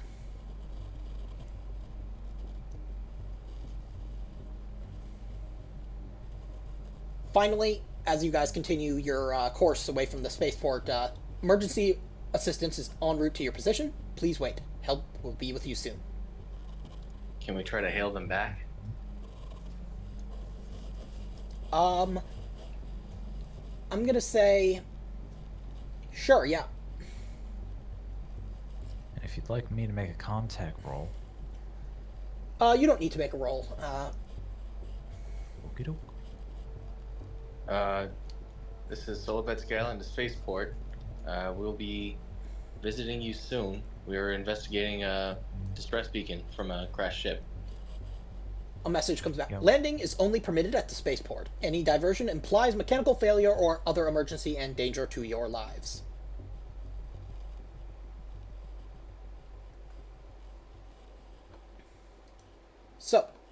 Oh, brother.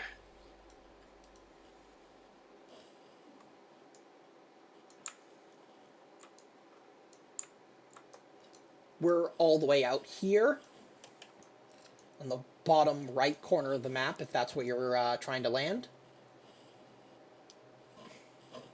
We're here. Yeah.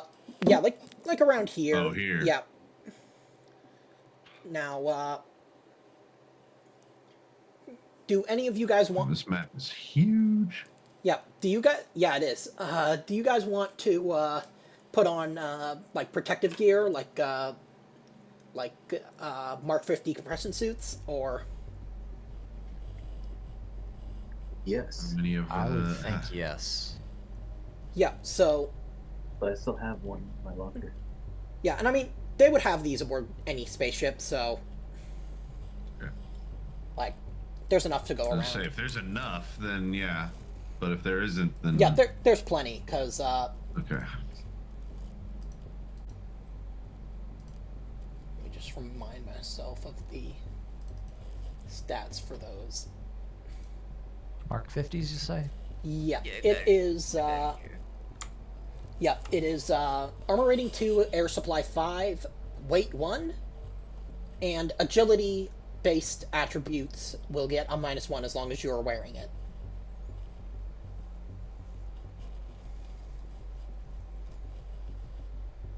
So like mobility, range, combat, piloting get -1. Yep. Yeah.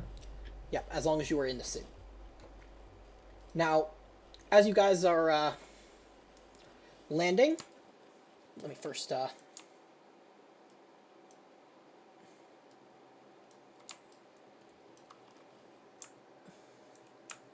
do you guys get out on foot, or do you guys want to be in like? Do you guys want to take like a tractor? We should take a vehicle. Limit our exposure. Yep. Yeah. Let me remind How much myself. would Victor know about automated systems such as this? Probably not too much, because this is a pretty archaic one. Yeah. But you would know that they are not very flexible, and that you guys might have caused some problems for yourself. Yeah, that sounds about right. Yeah, so you guys What else is new? yeah. We can't do anything the right way. That's too Our easy. way or the highway? So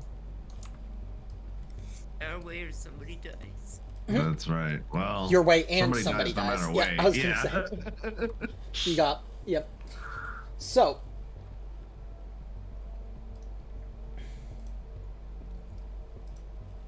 yep, you guys as you guys are heading out, you guys are followed Lakota Monroe actually follows you, and she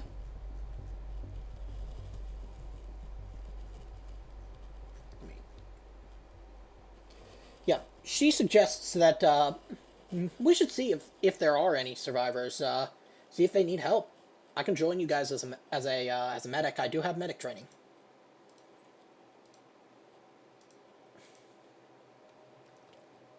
Who's this? This yeah. the Lakota. Marine lady? No, this is Counselor Lakota Monroe. Oh, okay. Hell yeah. Yeah, she can come along. Okay, let me bring her. Do we on got a board. separate pilot? Do you guys want to do a separate pilot, or do you want to have your dedicated pilot do it? Well, I was just saying, we probably want someone to... Oh yeah, because you do a piloting roll does have to be made in order to land. So, do you want him to well, make it? made for other stuff, but Oh yeah. never mind. Oh, it you would mean like actually be designated metagaming driver if kind of I thing? just- Yeah, well, no. Well, yes, maybe. Whatever, it would have been metagaming anyhow, so ignore me. Okay. Let's see. Let me roll. Okay, you guys make a nice smooth landing. No damage is taken, and you kind of roll out in the tractor.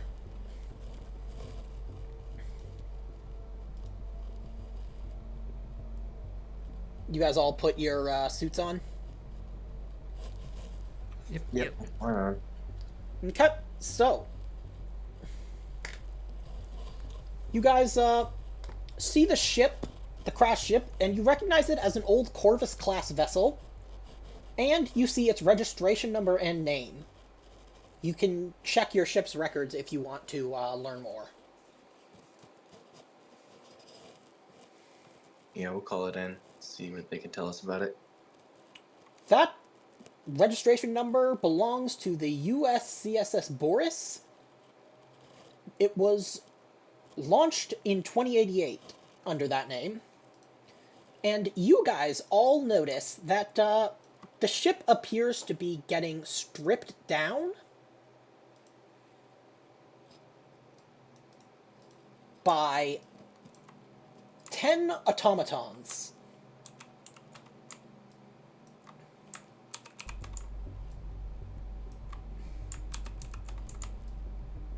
Automatons, what is this? Helldivers? I actually haven't played that game yet. Oh, it's great. I've heard Yep.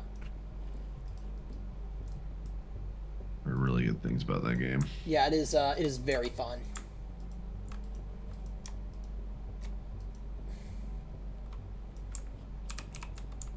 What the heck are those things? They almost look like power loaders, but they appear to be like automated. And they are seem to be basically scrapping the crashed ship.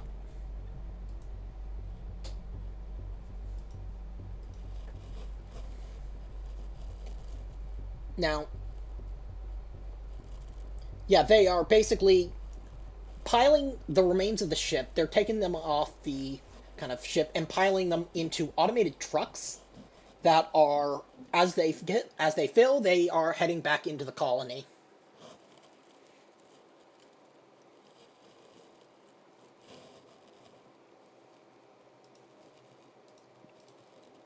Can we get onto the remains of the ship, or are they gonna You'll lock have to us out? You'll have to see.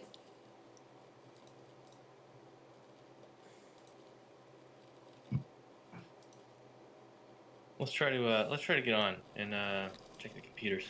Okay. Fun idea. Not like we can do much anyhow. One of the automatons. Are you guys getting out of the vehicle?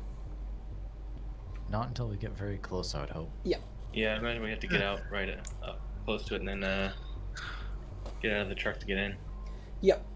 Yeah. You couldn't just drive the tractor in.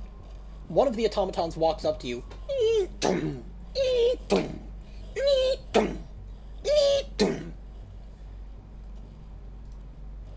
Halt. Please, for your own safety, do not board this vessel.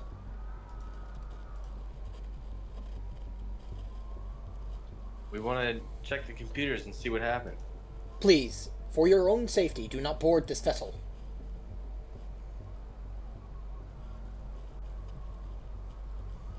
Are you forbidding us from boarding the vessel? Please, for your own safety, do not board this vessel. This safe vessel, save. Victor yells out, "I'm with the ICC. I have jurisdiction to enter this vessel." Safe.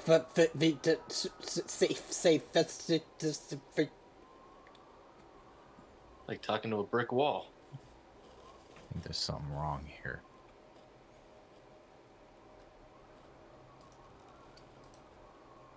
Now, you guys also notice a human figure revealed from the wreckage. One of the automatons almost lovingly places the body in a coffin-sized metal container, then picks it up between its grip vices and begins walking up towards the, out towards the colony, just carrying that metal box almost like a coffin, like it's in mourning. And you get a glimpse at the person.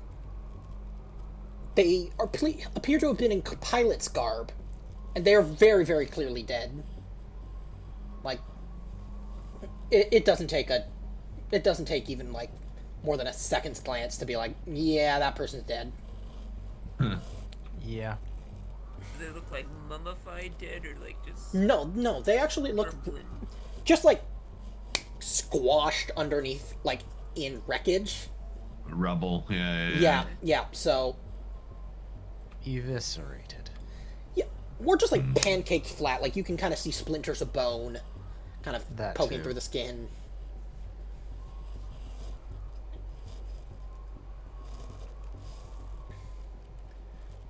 If you guys head aboard the vessel, the automaton does not appear to stop you.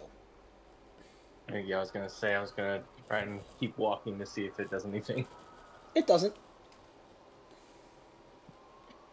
All right, come on, guys. Let's check this out quick and then get out of here before they strip the thing around us. Yep. Kendrick kind of like eyes them uneasily as he's kind of walking past them. Okay. So, do you guys? I'm guessing you guys want to go to the bridge. Is that where the Yeah. box box is gonna be, or Yeah, that's where, if there's any information, that's where you would find it. yeah?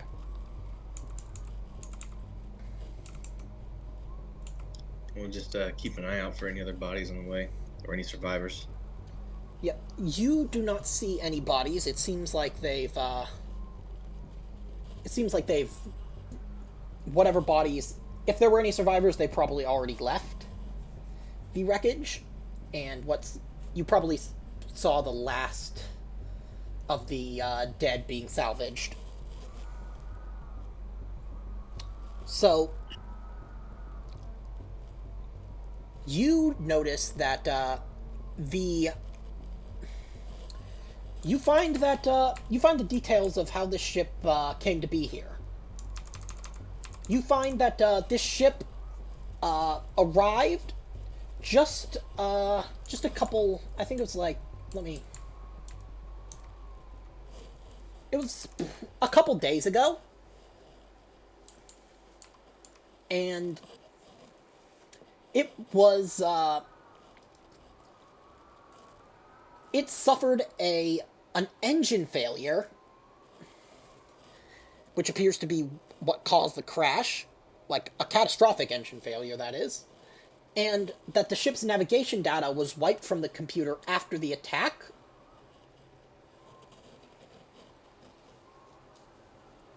But if one of you guys wants to make me a Comtech roll, I can tell you enough. Like, I can tell you a little bit more.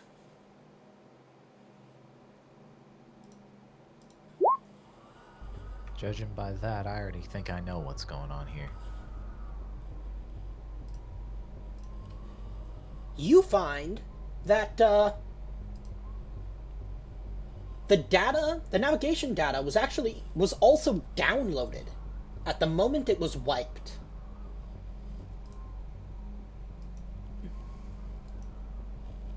Oh. That sounds not good. Oh no. Yeah, that's what Kenshin would know, but I know that's not good. Me know not what go on right now. I would assume that I was caught up on what was going on, so Yeah, I'll say, just for the sake of simplicity, that they've probably told you kind of everything that they've been finding out. Can I? Wait, no. The Silveski Island is literally sitting next to me, so never mind. Yeah. Are you guys heading back out of the ship? Yeah, we've downloaded or figured out the data. Okay. All right. I guess we should go humor them and go land at the landing site. Yep. Speaking of which, as you exit the ship, you notice that another 5 actually automata have arrived, and they are in the process of trying to salvage your ship. Uh-oh. Phew, get away. Our ship or our tractor? Both. Landing is only permitted at the spaceport. Any diversion implies mechanical failure or other emergency and danger to your lives. I'll give you a mechanical failure. Get off the ship. Oh, they're not on the ship. They're just like taking. I mean, like, yeah, get your claws off the ship. We are fulfilling our purpose to protect.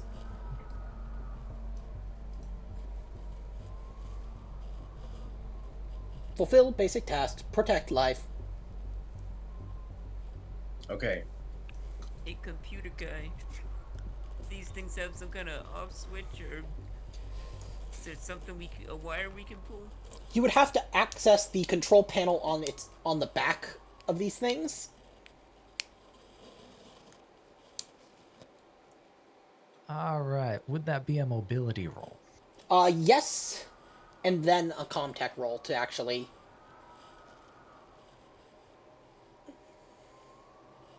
You guys try and get these things. Try and get our equipment away from them. I'm gonna see if I can turn off the ones that are being annoying the most. Like, would there be a specific one? They Actually, no, all that's- appear to be more or less independent in a sense. It's not like there's one like leader. But No, I'm meaning from the perspective of which one is taking off the landing gear versus which one's taking off aerodynamic plates. I'll say this one is taking off the like the one nearest to you is working on the landing gears. Then I'm going this to go one's- after that one. Yeah, this one is working on taking some of the plating. All right. Can I try to distract it for him? Yes. I I will. don't have that talent. Oh, you don't need to have a talent. You just basically need to do something that would kind of keep this thing's attention.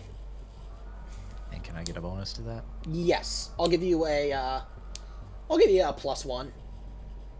Awesome. That gives me an even 6. Okay, you succeeded. You're on the thing's back. Now, I showed it my knife, and it's dazzled by the yeah, like the rare glint. metals. Yeah, like the glint of the metal, and like its properties have like some sort of, like when combined with the UV rays, cause like a like an EM, like a little electromagnetic interference. Yep. It's not running ECC memory. There you go. Say, Just shove my hand in the control panel and yoink. Can I yell at another one, help, I'm life and I'm in danger, and just start kind of like walking them away from the ship? Will they Please follow me? escort. We will escort you to safety. Boom, boom, boom. Yeah, they're following you. As they carry Marty off. Well, how fast are they?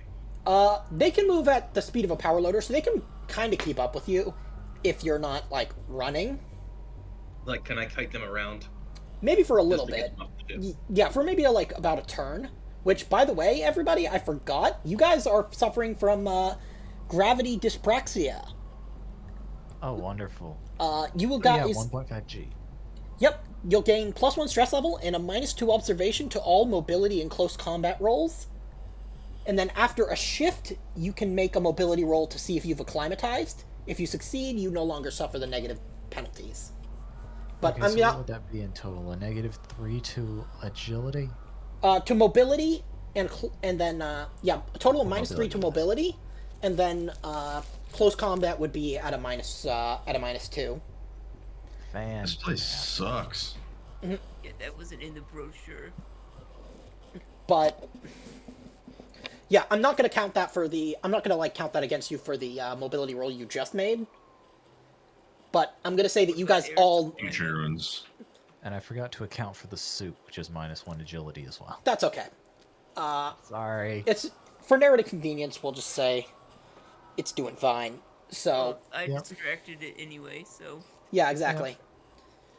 And it is a power loader. They're like, you know, decently big handles to like, because like normally you'd be climbing yourself into one anyways, so Right. Yeah. it's got to have secure handholds. Yeah. So You guys probably get the tractor on there. We need to lift this thing off before these things take it apart. okay. Yeah. So you guys gonna so how are you guys gonna handle this?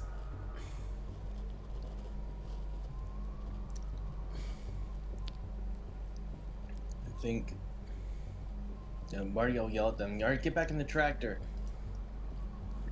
And then he will turn around and run kind of in between the two power lures that have been following him Okay. and hop on the tractor as Yep. So you're gonna Drive need to on. make me a mobility roll for that one. all right, is that one going to be minus something? 3. -2 for the gravity, -1 for the, For the Mark Suit. 50 compression suit. Oh, nice! You made it. So Oh, nice. as they're like, "Please come with us for your safety," they're like reaching their kind of grabby arms out to kind of grab and restrain you. You manage to slip between them. Running is incredibly difficult because I'm guessing your character probably weighs what, like 190, 200? Sounds about right. Yeah, you weigh 250 right now. So, My knees. or actually not 250, you weigh 300 and... Yeah, you weigh 300. You're essentially running with your PR. Well, not your PR. Your PR is probably 400. Yeah, you're basically... Yeah, you're weighing... You weigh 50% more. So... Yeah. That's Yeah. like full hit. Yeah. Yeah, so... It is really difficult to move. But you are managing, and you do manage to get in the tractor. All right, let's get back on the ship and take off before they dismantle our engines. Okay. Yep. You guys get back in, Oh yeah. and Marty, you smell like sweat and dumpling farts.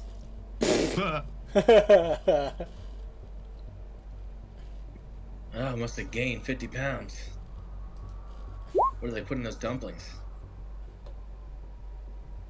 okay, and it's a flawless takeoff. You can tell the engines are working like twice as hard, but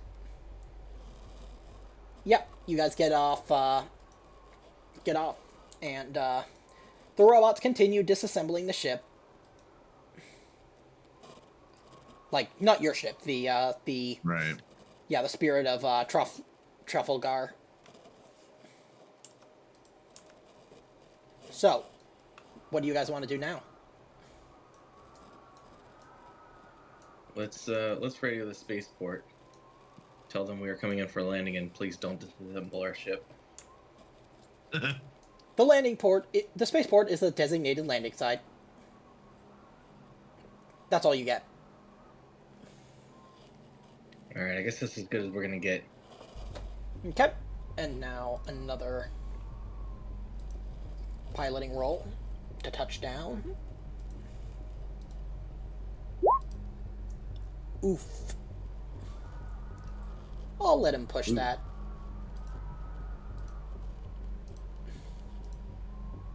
Oh. Wah, wah. Piloting roll fails. So, It's because they were disassembling the yeah. Yeah, they, landing gear. yeah, one of the landing gears is loose, and as you land, it, like, kind of collapses a little bit, and the ship takes 3 damage. Ooh, that's Oh, rough. shit. That's not good. Yeah, let me,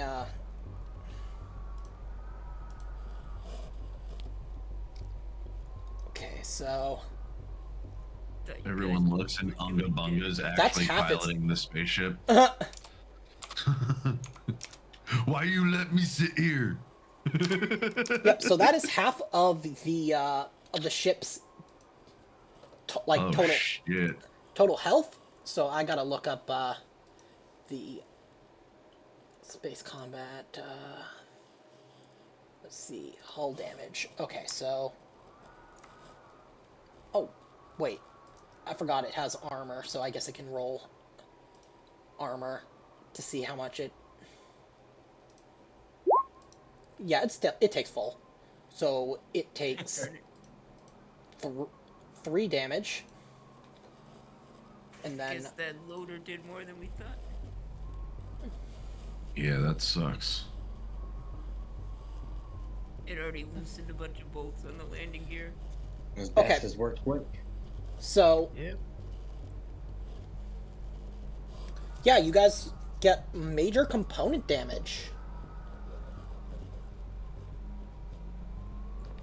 Do you decide what it is, or do you have to roll for it? Gotta roll for it. It's a 2d6 table. But if it seems like something ridiculously punishing, that would basically end the campaign, obviously. Not gonna do that, but... Okay, not bad. 6. Armament damaged. A random armament on the ship is unusable, so I'm gonna say... That is gonna be one of your defensive countermeasures. Your sensor decoys are basically all destroyed. They got crushed. Yeah, so I'm just gonna delete that from the ship sheet. So now the only defensive countermeasure you have are sensor drones. But yeah, it's a rough landing.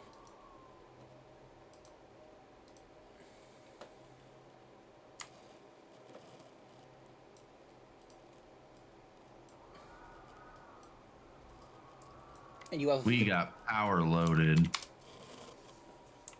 Yep. Yep, so you can place yourselves accordingly.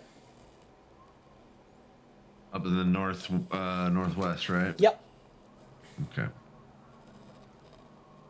I'm way down here. Gotta move.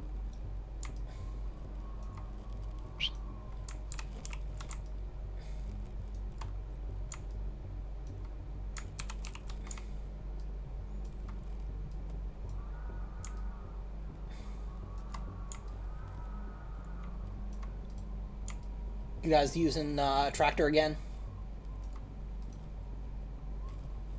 Probably for Seems to be the best. safest way, yeah. Okay. Let me grab the tractor's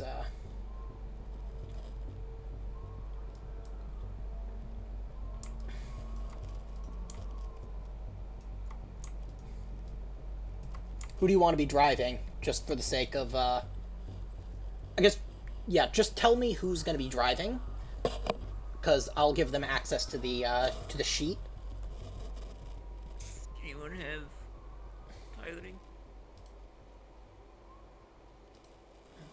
Nope.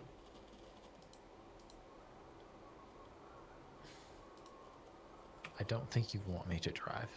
My piloting would only be 3 total. Said 3 agility and no piloting. Yeah, same. I'd have a 4 total. Okay. There you go. And it'll be at a -2 until you adjust. Yeah, so then 2. That'll suck. To be fair, most of you would be at a 1. Yeah, I was gonna say better than a 1. I'm pretty sure I'd be at a 0. Yeah, Lakota would also be at 4. So, Marty, I will give you access to this, to the sheet for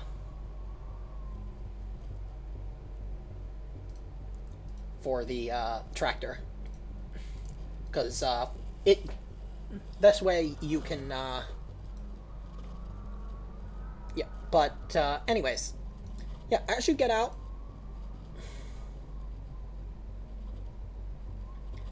you notice 3 automatons.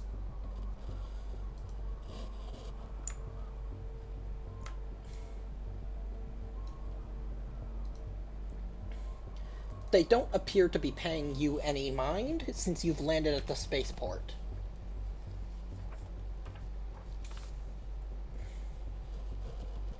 Well, at least I'm not taking us apart. Okay.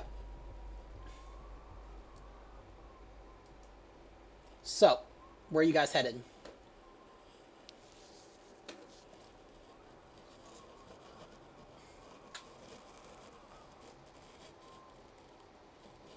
We should probably head to whatever management sort of area we would be trying to get to, To City Hall. essentially. I Yep, don't so actually see that here. Maybe the admin district there. Oh, yeah, that would be. I'm gonna use the bathroom. I'll be back in a sec. I do apologize. Yeah, no worries. No worries.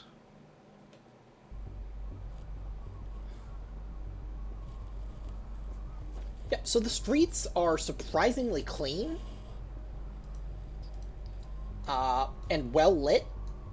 Like, it looks like just a town, like, or like really a city, like, that was very, very much, like, well maintained. It doesn't look like, there's no signs of, like, horrible, like, natural disaster, or, like, weather, like earthquakes or tornadoes or anything like that, or even, like, warfare. Like, everything looks pretty damn pristine. But there's no people. Exactly. Right? Yeah, Okay. there's no people that you can see. Are there like signs of people? Like, are there like cars and like building like things like people would have like left behind, but it just looks like they just all disappeared, kind of? Some of it, yes, but Okay. yeah, like as you pass through the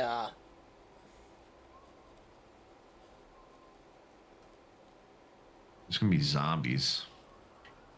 yeah, one of the Are there signs of like a hasty evacuation or something? Is it gonna be like Castle in the Sky, where there's the robots still hanging around maintaining the place, but all the people are gone? Oh shit. That's my guess. Yep. Are you guys gonna head to the admin? Yeah, let's head to the admin. Okay. Let me. I'm just gonna check something real quick. Is admin?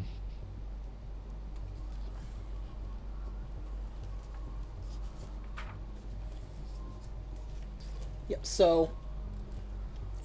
Yep. You guys head through the admin. You're going through and. Let me grab the.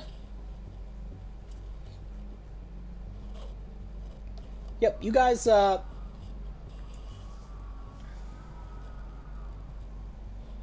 there's a 2-story office block with a viewing tower that houses the Colonial Operations Control Center. Back. Welcome back. So, Thank you. We're going to the admin. Cool. so it's going to be kind of right smack in the middle.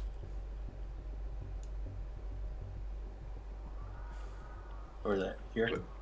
So now Right, we're heading to the ECA tray. Yep, the Sentry. Okay, nope.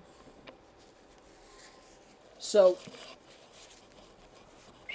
you guys enter the building, and We observe anything else on the way? I mean, you see like you see a couple of the automatons. You see them mostly heading like most of them that you see. You've seen them like primarily like in the distance in the factory zones. But so far, the city feels like a ghost town, except for the automatons coming from the south that are heading up kind of towards you, but they're going past you. They're heading like right around there. They're in the leisure district. The robot red light district. Yeah. If you guys look to the leisure district, you see parks, malls, sports facilities, and even, nightlife centers. Like clubs. Yeah, you even so people used to live here. Yeah, you even see a fully operational theme park with roller coasters, log flumes, and you can even see the giant Ferris wheel, like all the way from there. Is it running? It appears to be, like, from this distance, it does not appear to be moving. But there's no signs that, like, it wouldn't be able to move. Like, there's no signs of, like, malfunction or anything like that. Alright, we're gonna figure out how to ride the Ferris wheel later. Okay. So, you guys head to the Colonial Operations Control Center. So,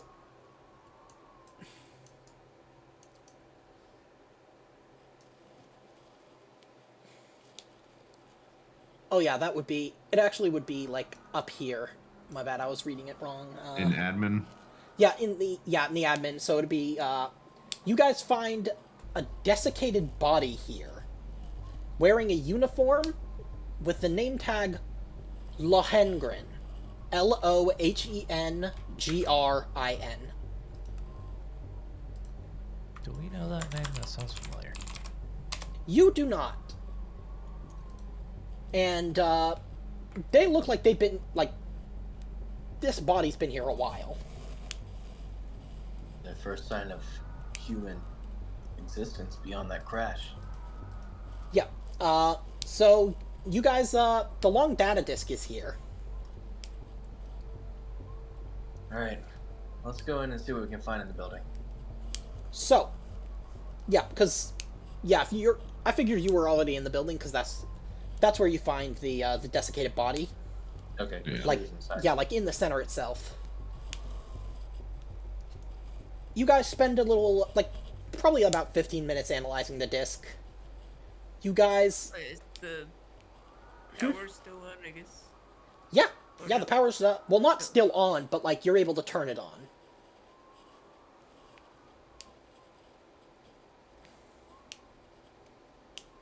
So, you note that there was a population of 5 million in the year 2110, so about 86 or 76 years ago. In the years immediately afterwards, there was terrible civil turmoil, and a great many died or fled the planet. In the years between 2120 and 2140, other colonies launched raids on Pelican Colony to capture food supplies and production. The wars that followed killed many. The population as of 2150 was 100,000.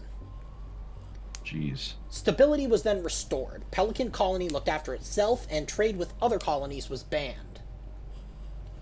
In 2183, this local star became unstable, followed in 2184 by sudden radiation storms. The logged population in 2185 is 0. Damn. You also are able to look at the most recent 3 log entries. There are 2 from 36 hours ago, and 1 from 10 months ago. Wow. We Look just at the one from 36 hours ago. a year too late. That's pretty crazy. Yep, there are 2 36 hours ago and 1 from 10 months ago. Which one do you want to read first?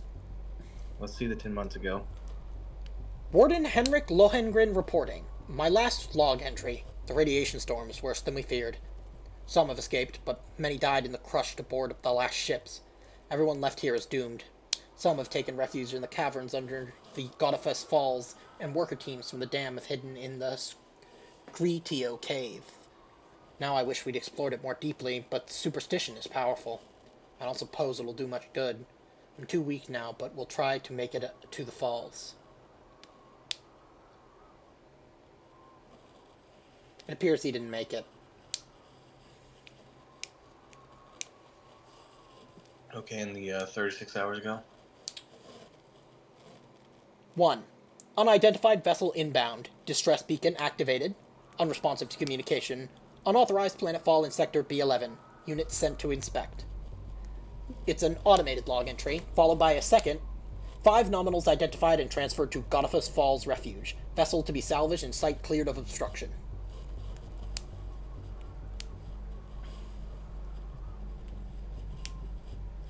Numbers. Was there another one after that? No, there were 3 total log entries. There were those 2 from 36 hours ago and 1 from 10 months ago. Alright, well, there could be some life still. Godifos Waterfall. Yep, Godifos Refuge. Which, you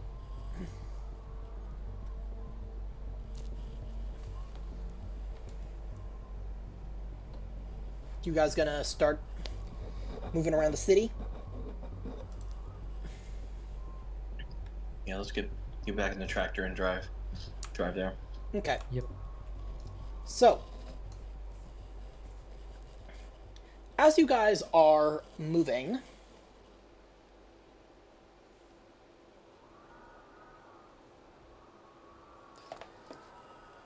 you hear, "Help! Help!" Followed by, "Please, do not resist." And, you guys see... Citizen, you're under arrest.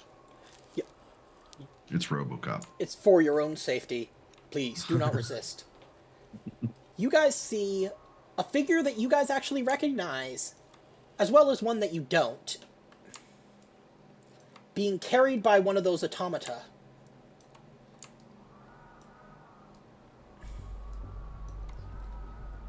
It appears to be... Who is it?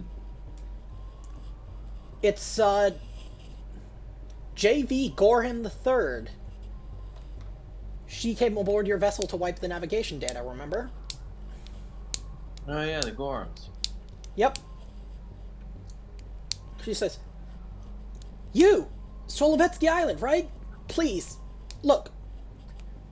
We got off on good terms, right? Please, like, I can tell you what's going on. Just get this fucking thing off of us." Alright, can we drive up next to it and try to deactivate it? Yes, you may. It's gonna be... To disable it, like, manually is still gonna be a mobility roll followed by Comtech. But... Does this thing have a gun on top of it? It does not have any guns. It does... Well, at least not any, like, military-grade guns. It has a Wadatsumi DV-303 bolt gun built in, as well as a cutting torch. I do apologize. I meant the tractor. Oh, the tractor? No. No. It's just a, basically a piece of space farm equipment. If I make a Comtech roll, can I shoot the control unit? Because I'm going to fail that mobility roll. I will say, if you aim and shoot, then, depending on how many successes, I will allow it. If it Will takes I damage. Is there a threat to hitting her?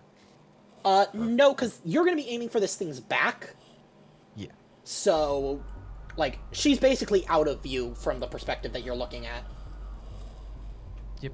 Alright, I will attempt that.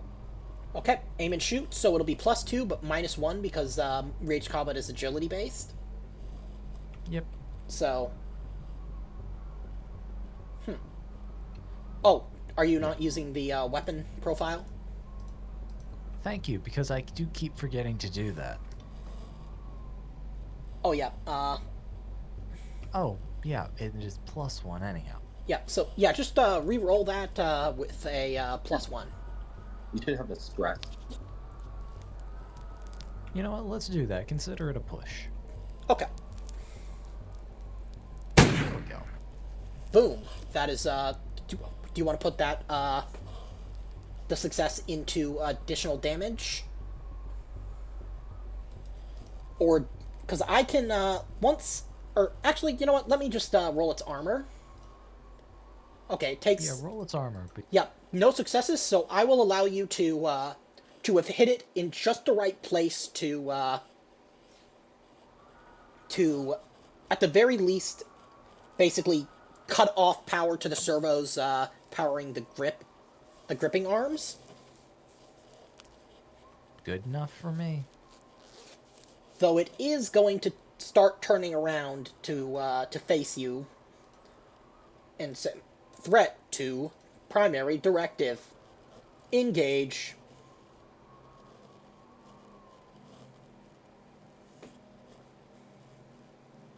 Gonna yell at Gorm and the other person to hop in the tractor.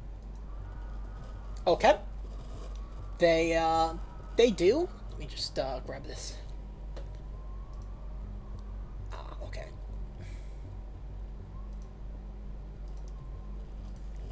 And it is going to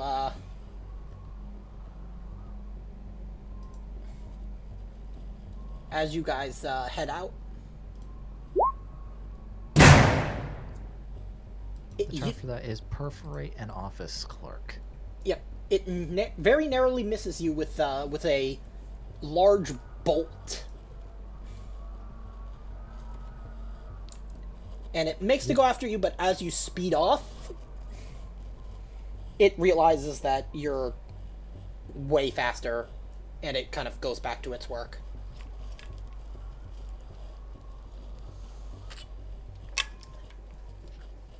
Good thing they're dumb. And slow. I think you said the same thing twice.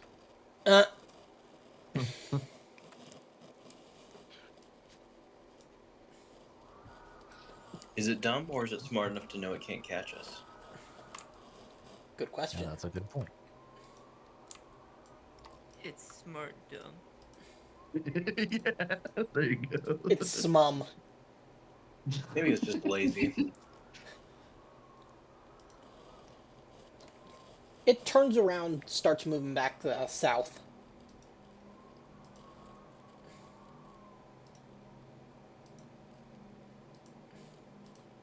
Alright, so we drive around like a block, Yeah. get out of its line of sight, and park. Yep, you engage the parking brake. Long time no see, Gorm says. Yeah, fancy meeting here. Yeah, how about that? So, what are you all doing here? Well, you know, going through former colonies and all. We stopped down at this crashed ship south of the city. We That's how you noticed, found us, huh? We noticed the nav data was wiped, but it was also downloaded. Huh. You know, It was at first we downloaded? thought- yeah, we were concerned That is- because Well, now so am I. That is not good. I don't know how they caught it. Unless there was someone. Unless there was a turncoat among us. You guys hear this? Yep. Boom, boom, boom, boom. Boom, boom, boom, boom. As she says the words "among us." Hardy har. Now wait a sec.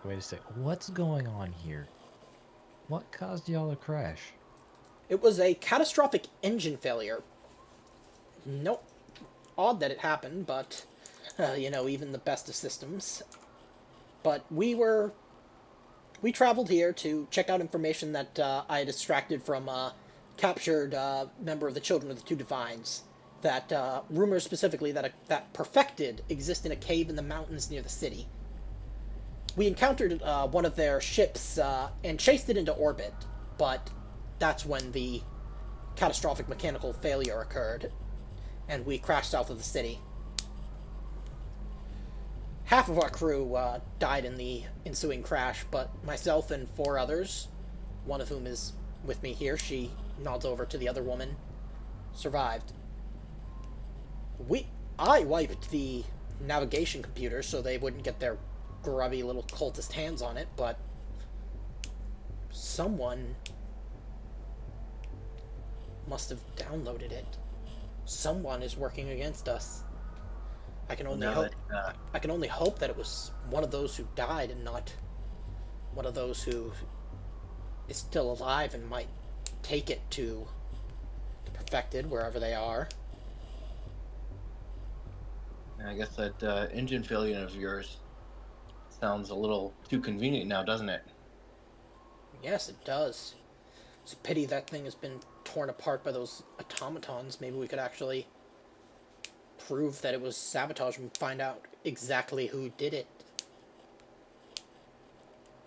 But Tried to get fingerprints off of an explosion, but yeah, I can't blame you. yeah, so about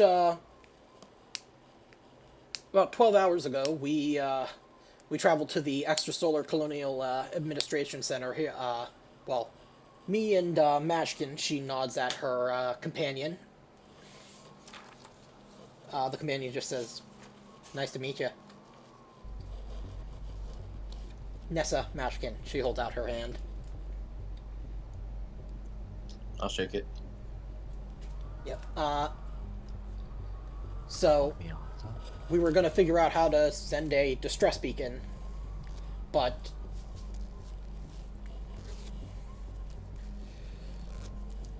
Mashkin whispers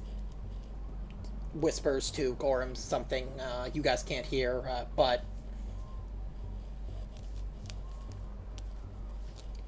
yes, I know about the caves. We're we're we're gonna get there. I just want to be extra careful because we don't know what we'll find. Just be fucking patient. Now, going back to something you said a second ago, there's a rumor that there's perfected here on this planet. Yes, yes, in a cave in the mountains near the city. Well, the whole surface isn't a glistening black glossy goop of nonsense, so guess they haven't completely taken over. Which is the perfect time to attack and make sure that they don't. If we can find out where they are, we can destroy them before they turn this planet into another living protohive. Is there do you know if there's any other humans on this planet left? There are we have 3 crewmates still surviving. We took them to the refuge under Godifas Falls.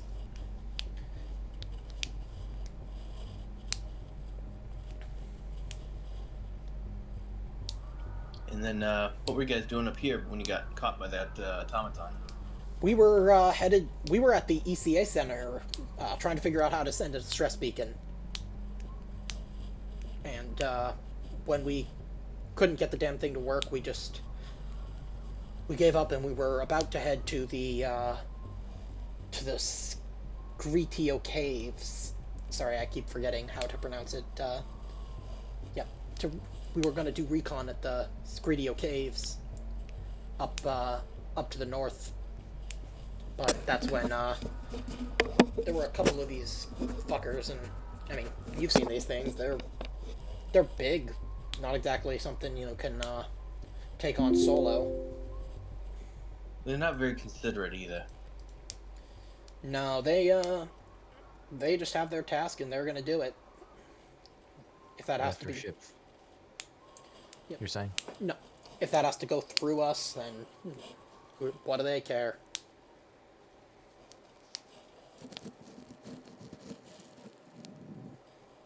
You guys have been here longer than I have. You know if these things are in any way centralized in terms of control? They that do might not. be. They do not appear to be. They appear to be running on residual orders, more or less. They effectively have been given a single directive and are continuing to pursue that directive. I like that thought, Victor. Wouldn't hurt to have an army of automata, in case we encounter something unsavory here. Well, there's that. I was mostly thinking about blowing it up, but, that would be good if we could actually use it. I just don't want to be dealing with these things breathing down our necks while we're still having to deal with children. The two defines, that is. You figure that, if you finish this expedition, you could include it in your report, and if they think this colony is worth or even able to be salvaged into anything, that somebody would be able to figure it out. Yep. Sounds good. Wow. Sagredio Caves. Was that your next destination? That's where we were headed, yeah. Well, if there is something up there, I think you'll need us. Agreed. We're not more than welcome. More the more guns at the ready, the merrier. If what we're facing really is going to be the perfected themselves.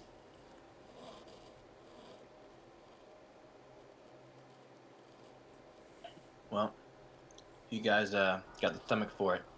I say we go find this thing before the children come back. Agreed.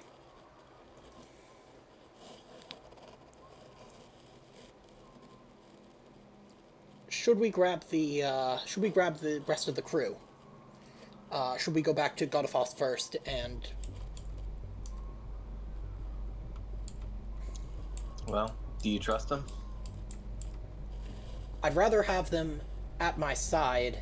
If they're going to betray us, I'd rather be there to stop it rather than have them be too far away for me to retaliate. Let's just say it that way.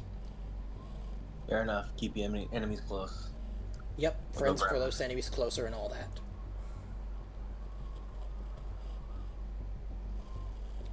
Yep, so... Alright, down to Godifos Yep, Refuge. yep, so, Maybe the alien monsters will eat some of them and not some of us. Exactly. she smirks. Wouldn't that be nice? So, Godifos Falls here is a wonderful, sweeping, crescent-shaped waterfall. It's 300 meters wide and 100 meters tall. It's a local beauty spot. Like, it's like Niagara Falls, but almost, it's actually more beautiful than that even. There are This is where roads all and... the influencers take their selfies. Yeah, exactly. It was, where space Instagrammers used to go. Spacetagram. Oh, no. But, yeah, there are both a series of roads and walkways that are leading down to the river below. One of them forms a wide rocky shelf that goes behind the falls themselves. This is the way that Gorham leads you. You guys, as you enter, like, behind the falls, you start entering caverns. They're deep and adorned with semi-transparent stalactites and stalagmites that are all illuminated with tastefully placed lighting to enhance the ambiance. You continue about 200 meters in before it widens into a wide cavern full of equipment, wires, cables, and 150 dead bodies that are basically just bones and rags. Well, that really ruins the decor, don't you think? Oh man, you should have Depends been... on who you ask. Maybe it adds to it. Yeah, these bodies are old enough that, like, they don't have that rotting corpse smell, but just that musty smell of, like, just, you know. Smells like an old basement. Yeah. There are also 5 coffins here. These ones do stink a bit. One of those you recognize as the body that you saw being dragged from the wreckage when you first arrived. And then 4 others you don't recognize. These are ones that are relatively fresh. Gorham, as you're entering, calls out, "Guns down! It's me, your captain. I'm back. And I've brought some allies." The 3 really ragged survivors kind of come out of hiding.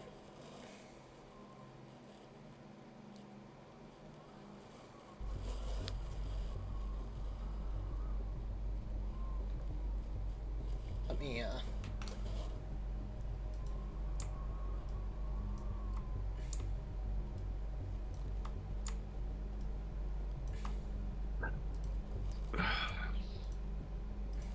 So,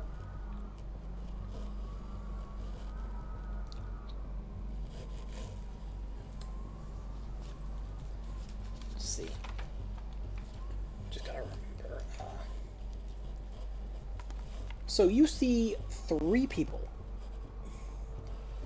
One of them is on the ground, both of his legs kind of splayed out at kind of angle, like just unnatural angles.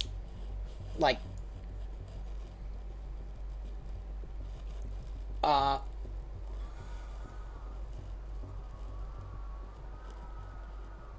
while another seems to have, like, you can see there's some broken ribs there, while the third seems relatively kind of okay. Lakota is gonna say, "Damn, I guess I'm not really surprised that you got beat up, but let me see what I can do."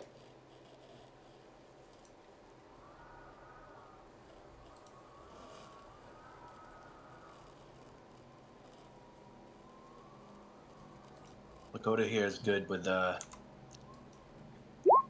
medical. He'll give you a look over. Yeah. So she takes the one with the two broken legs, and she kind of makes splints for both legs to hold them. This should help them on the mend. But we're gonna need to get him into. We're gonna need to lift him in the tractor. We can't have him put him weight on either of those. And then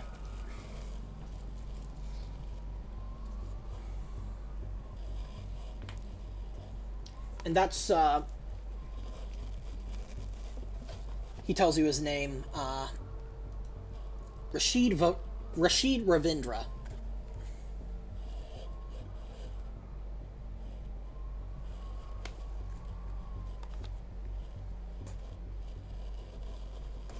Okay, and she moves to the other injured member of the Marauders.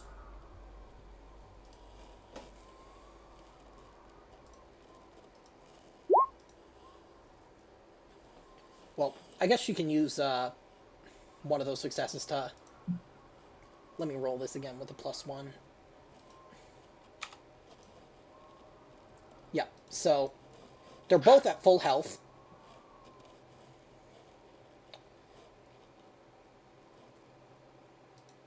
But one of them you're going to need to put on, kind of, like, carry to the tractor, which is going to need to be 3 people, because normally it'd be 2 people, but this person weighs 50% more now. So... Yep. And then the other one, she can walk.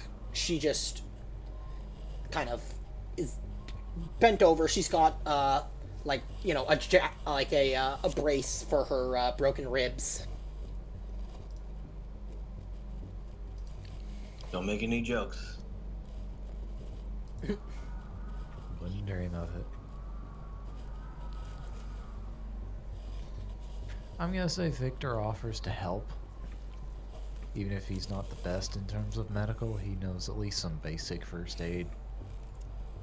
Okay, so she will, she'll just kind of walk you through, like, helping to bind, like, you know, bind up the bandaging and like, you know, setting the splints and everything. Marty will help carry Rashid to the tractor. Okay. Cool.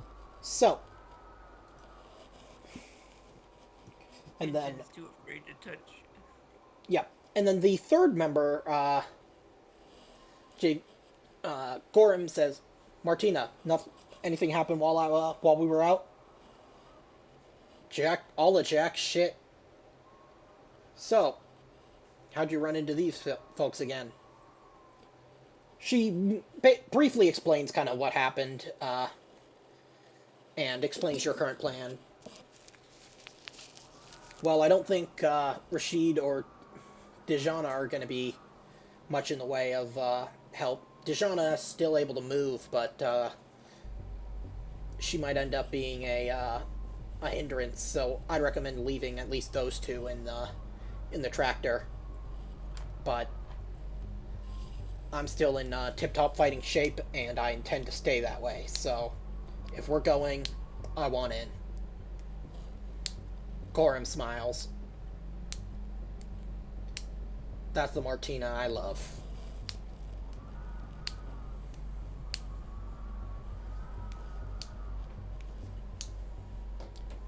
So, you guys heading out? Roll out. Okay. They have supplies. see. They have with them. They have any other supplies or anything with them? They appear to not have been able to bring much with them.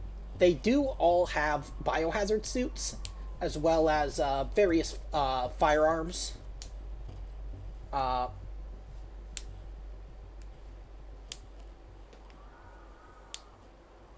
Yeah, the biohazard suits are armor rating 1, air supply 2. They each have a an ES7 shotgun with KIP rounds, which are basically like stun rounds that don't do really any physical damage. Dejana has a DV-303 bolt gun and a cutting torch, as well as electroshock grenades. I mean, all of them have electroshock grenades. Rashid has a med kit. He also has a electrostatic pistol. So does Martina. So, yeah, basically just kind of nothing you haven't seen before. Because Martina actually has an incinerator unit as well. So, if one of you guys wanted to, say, take the med kit or something, Rashid isn't going to stop you.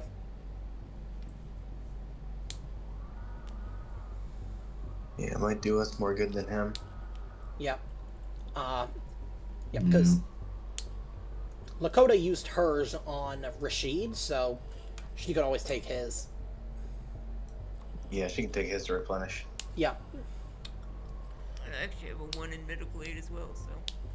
Okay. Yeah, she has a total of 7, so.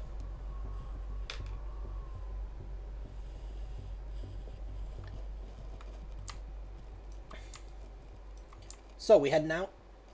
Alright, let's head to the cave. Perfect, perfect. Set it on the north. Yep.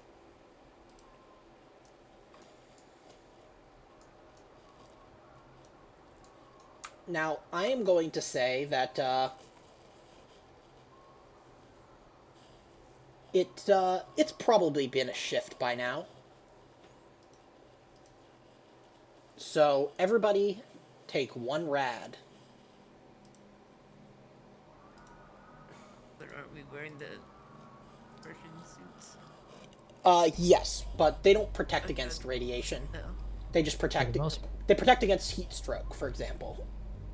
For the most part, we've also been in a vehicle. Yeah. That's true. Yeah, you know what? Screw it. Yeah, you guys aren't going to take radiation. But it's already been a shift, so everybody can make me a mobility roll, flat, like no modifier from the gravity. If you pass, that means that you have adjusted and you'll no longer suffer the penalty for gravity dyspraxia. Do I do the -1 for the suit or just flat? No, it's just flat, because this is basically based on your... I got hella successes. Well, Yeah. Yeah, you two getting that makes perfect sense for me, though. Yeah, true. Because you have the cannibal junglist that probably can swing through trees in normal gravity. Yeah, he's gonna be Hell yeah. perfectly fine walking on 1.5 Gs. Yep. Lakota also adjusts. She only has 4. She has no points of mobility 4, but she has an agility of 4. Do apologize for the tangent. It's okay. No, you're good. Yep, and the rest of them... You gotta apologize, homie. Yep, and the Marauders have already been here for nearly 2 days, so they've already adjusted. Yep. So, that's everybody except for Victor. Yep. I don't spontaneously grow 3 inches to my leg circumference. That would be very funny though. So, I mean, with 4 successes each. yeah, and unfortunately, because this is an innate biological thing, you can't give successes to somebody else. Yeah. So, I just wanted to say it's starting Does to it- get late.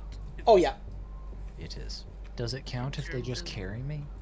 I mean, I'll say that if they carry you, you'll only get a -1 to something like ranged combat. But Stars. Victor, no one is carrying you. You can walk. I'm aware of that. And sorry, Sheath, I keep interrupting you. What you were saying? yep.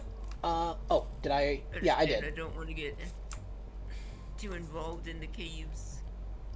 So, We can do that next time. yeah.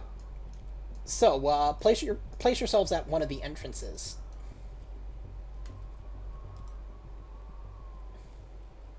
Let's see. The middle, the south, or the north? Whatever you guys want. I'd say if you want to do a nice sweep south, it'd probably be better. Okay. Yeah. So, Somebody roll a d3. All right, south will work. okay. And then I will place the NPCs, but yeah, you guys you can see just this massive, almost horseshoe shaped, like, and inside, like, these tubes, like here, there's like an eerie bluish glow. But the insides look kind of a dull obsidian that's swallowing the light. Now, yeah, these openings in the side, you guys will have to climb up the sloped gravel-strewn ground because the incline is too steep for a vehicle, and climbing in is not straightforward. Everybody except Victor gets an automatic success because you got 4 successes on your mobility rolls. And this, you guys can actually lend a success to Victor to make his mobility roll to avoid sliding back down with a rush of stones to get into the side entrance. Let's see how Victor does on his own first. It's going to be at a -2, so... well, -3 because... -3. so we get... it's basically 1d6. No, I got 2 in mobility. Oh, okay. Not that it makes a difference. I'll try to but- help him. Well, you don't have to, because you guys got so many successes on yours that that you can just give him a success. Oh, okay. So, We were just watching him like flounder at the bottom for a second. yeah, it was, so, as you enter the vehicle, or, well, the cave, rather, the interior, your temperature readings indicate that it is cooled down from 104 to a balmy 68. The walls and floors around you look almost carved in a dull obsidian. It's swallowing the light, but there's something, it seems like, you can tell that there's comm interference, like, because as you enter, you notice that you're unable to communicate with anybody outside of the cave. It seems the structure has been twisted by some irresistible force. And as you talk to each other, sounds echo upon themselves. And just... it's so awe-inspiring stepping aboard this cave that everybody is going to gain +1 stress level.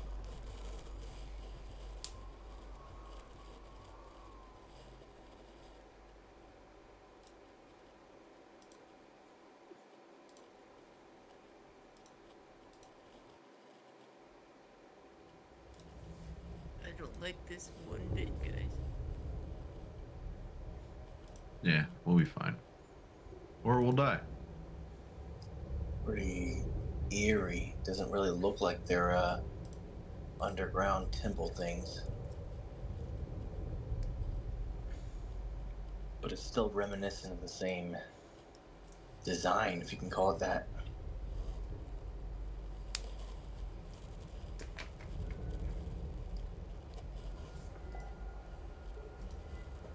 Yeah.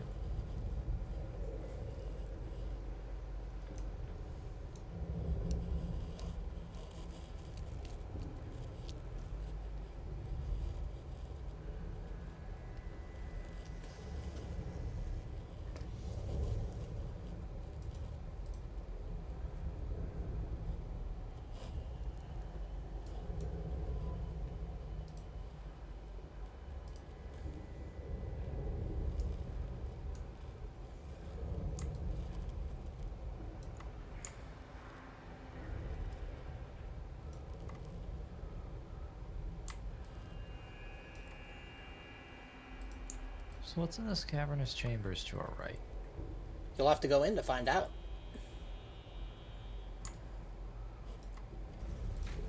YOLO. I go into the cavernous chambers on our right. So, it's enormous, misshapen, and twisted, with deep shadows. From the twisted portico entrance, you can see it opens into a huge nave with ribbed surfaces covered in undisturbed dust and debris. You can hear a distant drip of water. You come across scuffed footprints in the dust.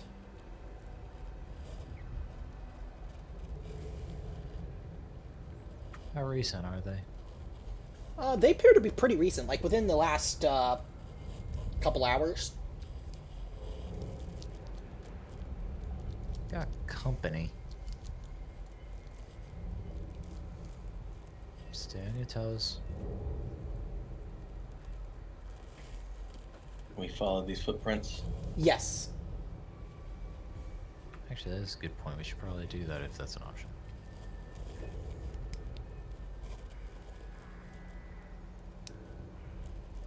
Which way does it go? Back here.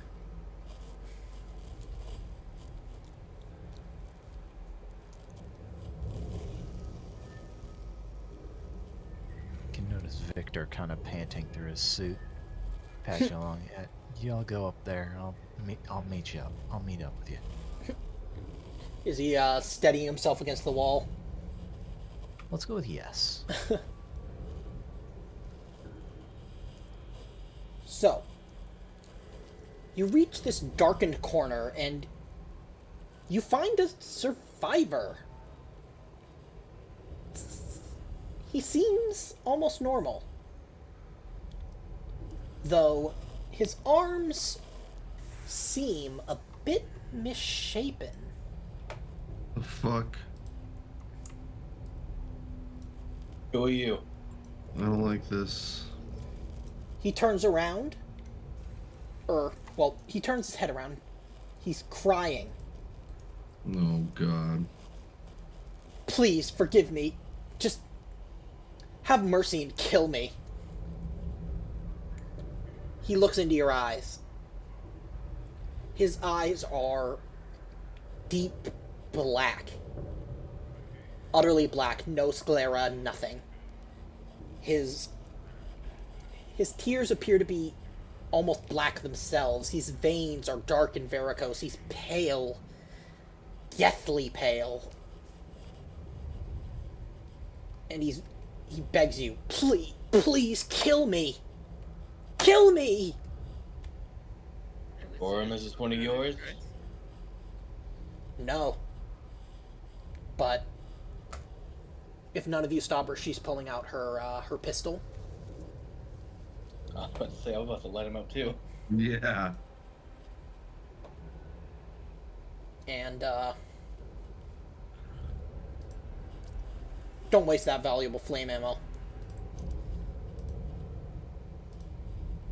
Okay. Unga Puts the flamethrower back behind his back. Kenjin's gonna look. And he slumps over dead, but as the bullet kind of hits, you just hear his last words, "Thank you." But his blood looks a little bit... His blood looks very unusual. It's like someone mixed black with the normal red color of blood. And it splatters all over the back of the wall. Abnormally dark or marbled? Bit of both. It looks like you could test it with your CBRN. I'm gonna take a stress level because of that. Yeah, I would but say yes, you I all would do because of the, not just because, like, you just saw a man got shot, because you guys have seen people get killed a lot in this campaign, but because you guys haven't seen, like, this sort of transformation of a human being. Well, actually, since he was lagging behind a bit as well, Victor probably didn't notice the misshapen such immediately. So kind of just saw in his eyes some unarmed civilian just get gunned down. That's fair, yeah. So, but either way, yeah, all of you guys get +1 stress. Victor, you might want to take a sample of this. It doesn't look right. Yeah, I can tell that from here now, actually. What the stinks with his arms? Yeah, they're like Get a sample. kind of gangly, almost ape-like. Too I'm long. guessing he spent a lot of time in his room on his computer. Oh my gosh. Yeah, his fingers almost seem like they've kind of curled up into, like, almost like claws. And you can actually see, like, little worms on the surface of his eyes. But As soon as you get a drop of the blood on in the CBRN, it starts screaming. Like warning labels out the wazoo. Biochemical contaminant. Extreme caution. Teratogen level 19.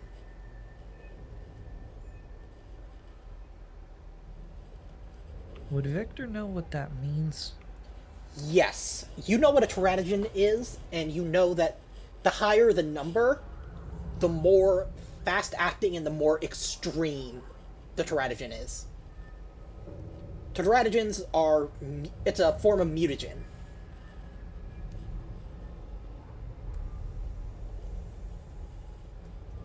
Fantasy shape-shifting retrovirus. Yeah, effectively, it's like... whatever this thing is, when it hits your DNA, that DNA is just getting mangled and zipped around and just or completely rearranged. Whatever this person's been exposed to must be some horrific biochemical weapon. Guys, whatever you do, don't take off your suit. you look over and Unga's already completely naked. What? I'm just kidding. Yeah, I was gonna say, make me a stamina. I'm just kidding. Me Stamina getting minus hot. 10.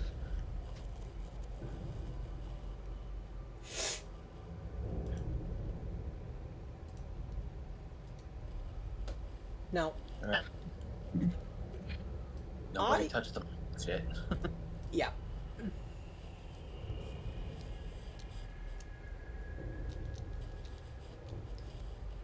Personally, I think that is a good spot to end the session for tonight.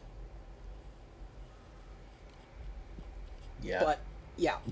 Unless you guys want to keep going, but I think this is a nice natural stopping Yeah, I think point. that's a good spot. Natural cliffhanger, like, next time. Yep. Same Yes. bat time, same bat channel. Same bat time, same bat channel. Exactly. There Thank we go. you. Yep. But yeah, I'm actually starting to have issues making decisions and such. I'm tired, so. Yeah, no I do worries. agree. Yeah, we're all tired, but we can continue this next week, and hopefully Saxton will have caught up Yes. after his contract negotiations have gone through. Get the full party back Yep. together. Yep, full Yes. party. Because I'm sure that you I guys like have the new already faced the character worst of it. she's- Ha ha ha ha ha. Yeah, he's fun to come up with. We'll see how much I like playing him just because Cliff's so established already, but Yeah, it's alright. Yeah, it you might can all. take me a little bit to figure out how to play him the right way, but That is if he survives. it'll be fun. Yeah, that. True. Yeah, we need a chance for his personality to really come through. Yeah. Yeah. But that's the Yep. fun. You never know when a character's going to drop, so you got to make the most of them while you have them. That's right. Yep. Kind of surprised that Unga has been alive for as long as he has so far. Yeah, I know. Yeah, you've been doing really well with him too. Yeah. Thank Yeah, you. he's a very fun character to have along. Nice to break up the seriousness every once in a while with his stupidity. Yeah. Basically. And Yeah, also he just plays like more like a D&D like barbarian yeah. character True. than like an aliens character. Yeah, exactly. Yeah. It's like you But it threw works like perfectly. a D&D character into Alien RPG. Yeah, I like it. Yeah, and also No it problem with that. he acts like he acts like the Fry, the Philip Fry of the group, because he's the fish out of water, Yeah, exactly. and he's the idiot that basically got thrown forward in like kind of technological time in a sense. Yeah. Yeah. Or brain damaged back in time, basically. Yeah. To be fair, Yeah. Philip J. Fry is also brain damaged That's also true. because of all the past nastification. He did do the nasty and the shit. pasty. He's his own grandfather. Oh, a lesson in not changing history from Mr. I'm my own grandpa. Let's just get that microwave dish and go! One of my favorite episodes. That is a great episode. All right, guys, y'all have a great evening, and Yep, I'll you see too, you man. next week. Yep, see you next week. Bye bye. Yep. As well, see ya. Bye-bye, everybody.